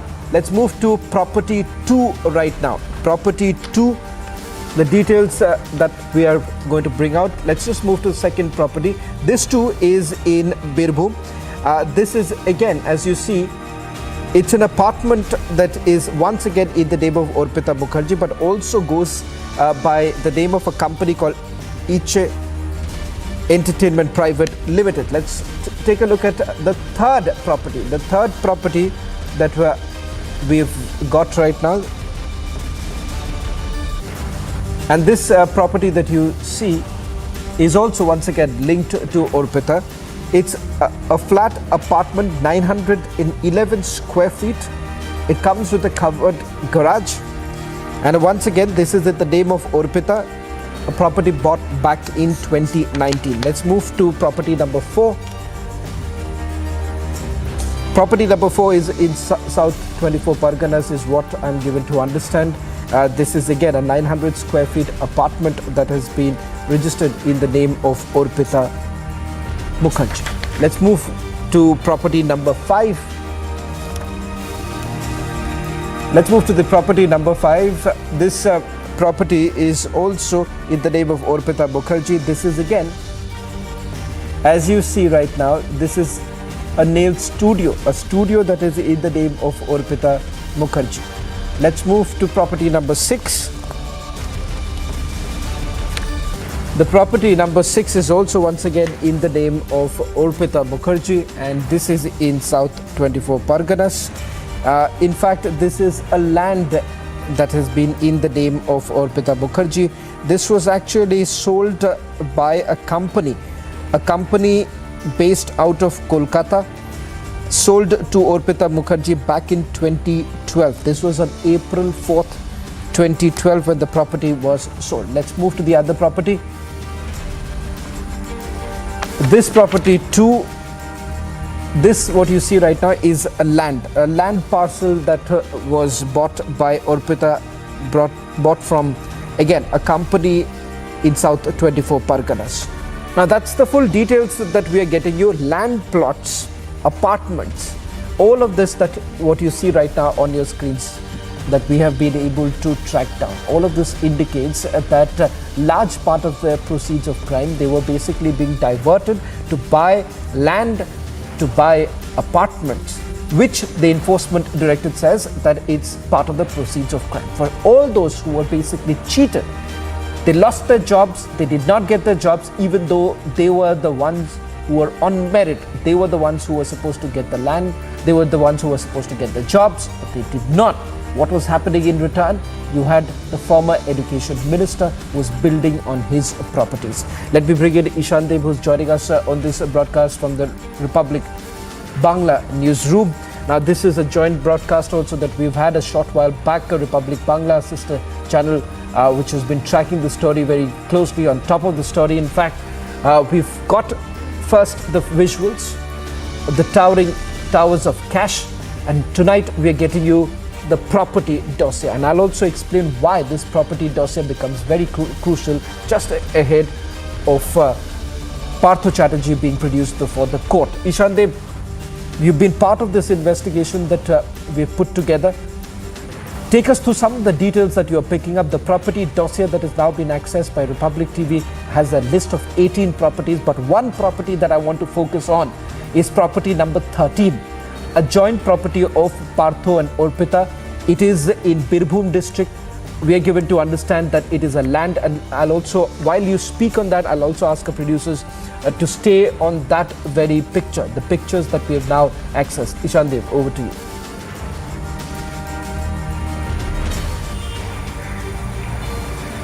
Well, Shawan, as you were mentioning that this property which has been detected there with undeniable proof at Birbhum, that property, the size of that property is more than 7,300 square feet, and the structure built there inside that premises is more than 1,200 square feet.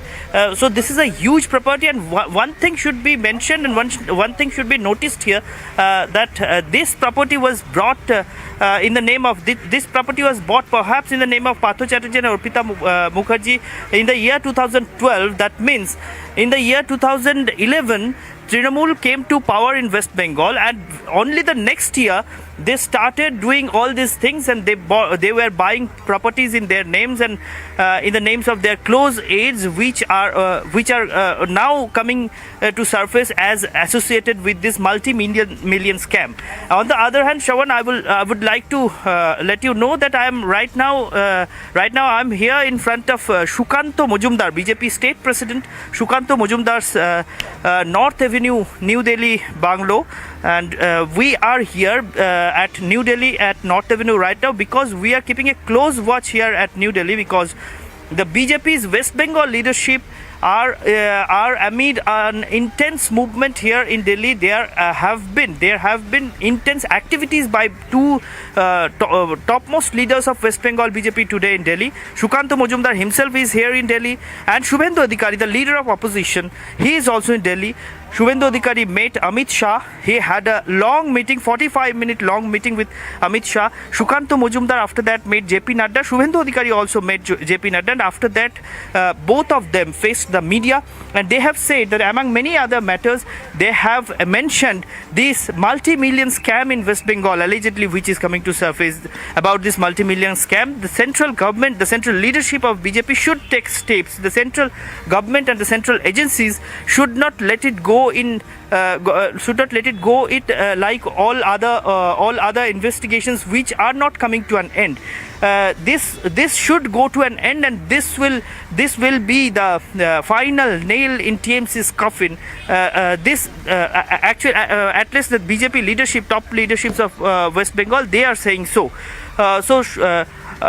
This morning, Shukanta Majumdar, in front of whose MP Banglo we are standing now, he met JP Nadda. He has said the same thing to JP Nadda, that they want to see the end of this.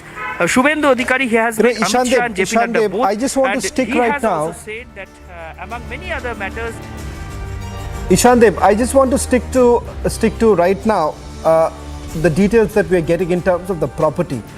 Since you've been tracking this story, I want you to just focus a little bit on why this undeniable link that we are talking about, the link between Partha and Orpita, which people in Bengal have been asking. Now, what is the proof? Tonight we are putting out that proof for all those who are questioning as to what was the link between Orpita and Partha Chatterjee. If there was no link, how is it possible that in this particular dossier that has now been accessed by Republic TV, there is a clear mention of the fact that property number 13 belongs to Partha Chatterjee and Orpita? So for all those who are essentially saying that, okay, look here, they could be friends, there is no connection whatsoever, it turns out that they were business partners also.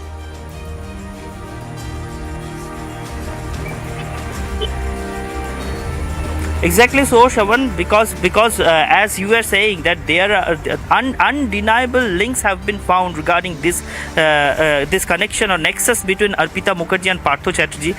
So this property is one of the undeniable proofs regarding that, because this property has been bought in the name of, has been registered in the name of Partha Chatterjee and Arpita Mukherjee jointly. And though Partha Chatterjee, while facing the interrogation, was saying that he doesn't know whose money was there, whose cash was there inside Arpita's flat, and on the other hand, Arpita Mukherjee was saying that she doesn't know about the cash. The cash was being put into her flat, several flats for years together, but she doesn't know, and she did not have any right to this. But after these dossiers come to the surface, after these documents comes to the hands of Republic TV network, we can now say that no one can deny a connection between a nexus between Partha Chatterjee and Arpita Mukherjee, because this huge a property which costs such hugely, that property is being bought in the name of Partha Chatterjee and Arpita Mukherjee jointly. Shravan. Let me also bring in my colleague Priyanka. She's been tracking this story very closely. She was camping in Kolkata for several days put together. Priyanka, tonight what we are bringing for all our viewers is the big question that everyone wanted to know. The answer to that big question, that where was the money really going? Who was really using it? Towers of cash that was recovered. Now it turns out that this property, which was bought back in 2012, which we had a passing reference of it in our previous broadcast, but tonight we're getting the full document. This entire dossier makes a proper mention of that particular property, and it turns out that this property was bought when Partha Chatterjee was a cabinet minister.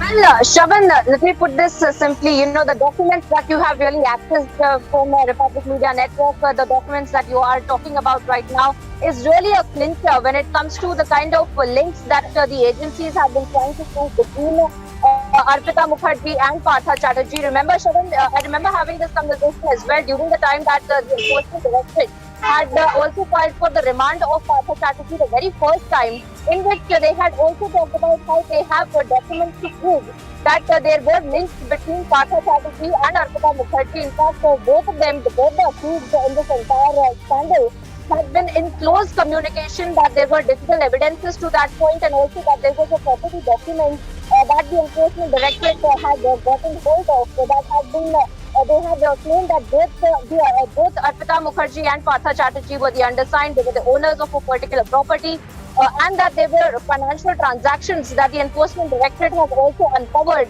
that really proves that there is a close link between Partha Chatterjee and Arpita Mukherjee. And now, coming to the point where you rightly put, during the time, this timeline of this entire property is also now very, very crucial. Now that we have seen that this document has come to light and what it really proves when it comes to the connection between Arpita Mukherjee and Partha Chatterjee, now we see that how Partha Chatterjee, when he was in power, when he was the education minister, this entire scandal had been breaking out, and we had been seeing since the very beginning that there had been a link that the agencies had been trying to establish between these financial transactions and the SSC scandal as well, during the scandal that had happened during the time that Partha Chatterjee had been the education minister. Now we are seeing that all of these links are really coming to light when it comes to the entire investigation, Shravan, and of course, more or less the details of the properties, as you have also listed out, the kind of properties that have been seized. This is something that has not been very surprising throughout the entire investigation of this entire case, Shravan. Because we had seen from the very beginning inside of the courtroom that the enforcement directorate had alleged the reason for them needing the remand of Partha Chatterjee had been that there was several documentation that proved that there were properties that had been jointly owned by Partha Chatterjee and Arpita Mukherjee, and that there were both of these accused, in fact, had been in cahoots together while carrying out this entire scandal. So, of course, more links that are also coming to light during the course of this investigation, not just close counterparts of Partha Chatterjee, but senior TMC leaders, the likes of Manik Bhattacharya as well, who has been summoned, had been summoned by the enforcement directorate. He had in fact been questioned by the CBI earlier as well. So all of these links are really coming to light, and of course the documents that you have access, Shravan, really putting a clincher in this entire investigation that the enforcement directorate is carrying out right now. Well, thank you very much, Priyanka and Ishande, for putting this into perspective. Once again, we are at the forefront of exposing this unholy nexus that existed, and a question that everyone is now asking, especially in the state of West Bengal, that whose money is this after all? Because Partha Chatterjee says, it's not my money, Arpita says, it's not my money. If that's the case, how is it that you really built about 18 properties altogether? Let's move on to the other big story that we are tracking. This is yet another exposing. Back in 2008, Praveen Raut of Guru Ashish Construction Private Limited, MADA, and the Tenants Society signed an agreement. Now, this company surveyed and a proposal for a 40-acre plot was bought before the tenants. The tenant FSL was sold to a private developer. After 14 years of facing hardship, Patrachal tenants seek justice. It's 1,000 crore rupees scam. Now, how exactly is a politician like Sanjay Raut really benefiting out of it? It turns out that while the tenants were being duped, Sanjay Raut was actually being paid every month. In fact, details that we have is that he bought land in Alibag, he bought land in Dadar, that too from the proceeds of crime. The money that he was actually getting from the kingpin in this particular scam, that is Praveen Raut. Today, Republic was on ground zero, spoke to the tenants who now await some sort of a justice, because for all these years they were duped, they were given false promises, fake hopes for more than a decade. Here is the big expose. Hundreds cheated, needy scammed, crores minted, but Sanjay Raut stays defiant. And even as he is in ED's custody till August 4th, to the cheated tenants, the justice seems evasive.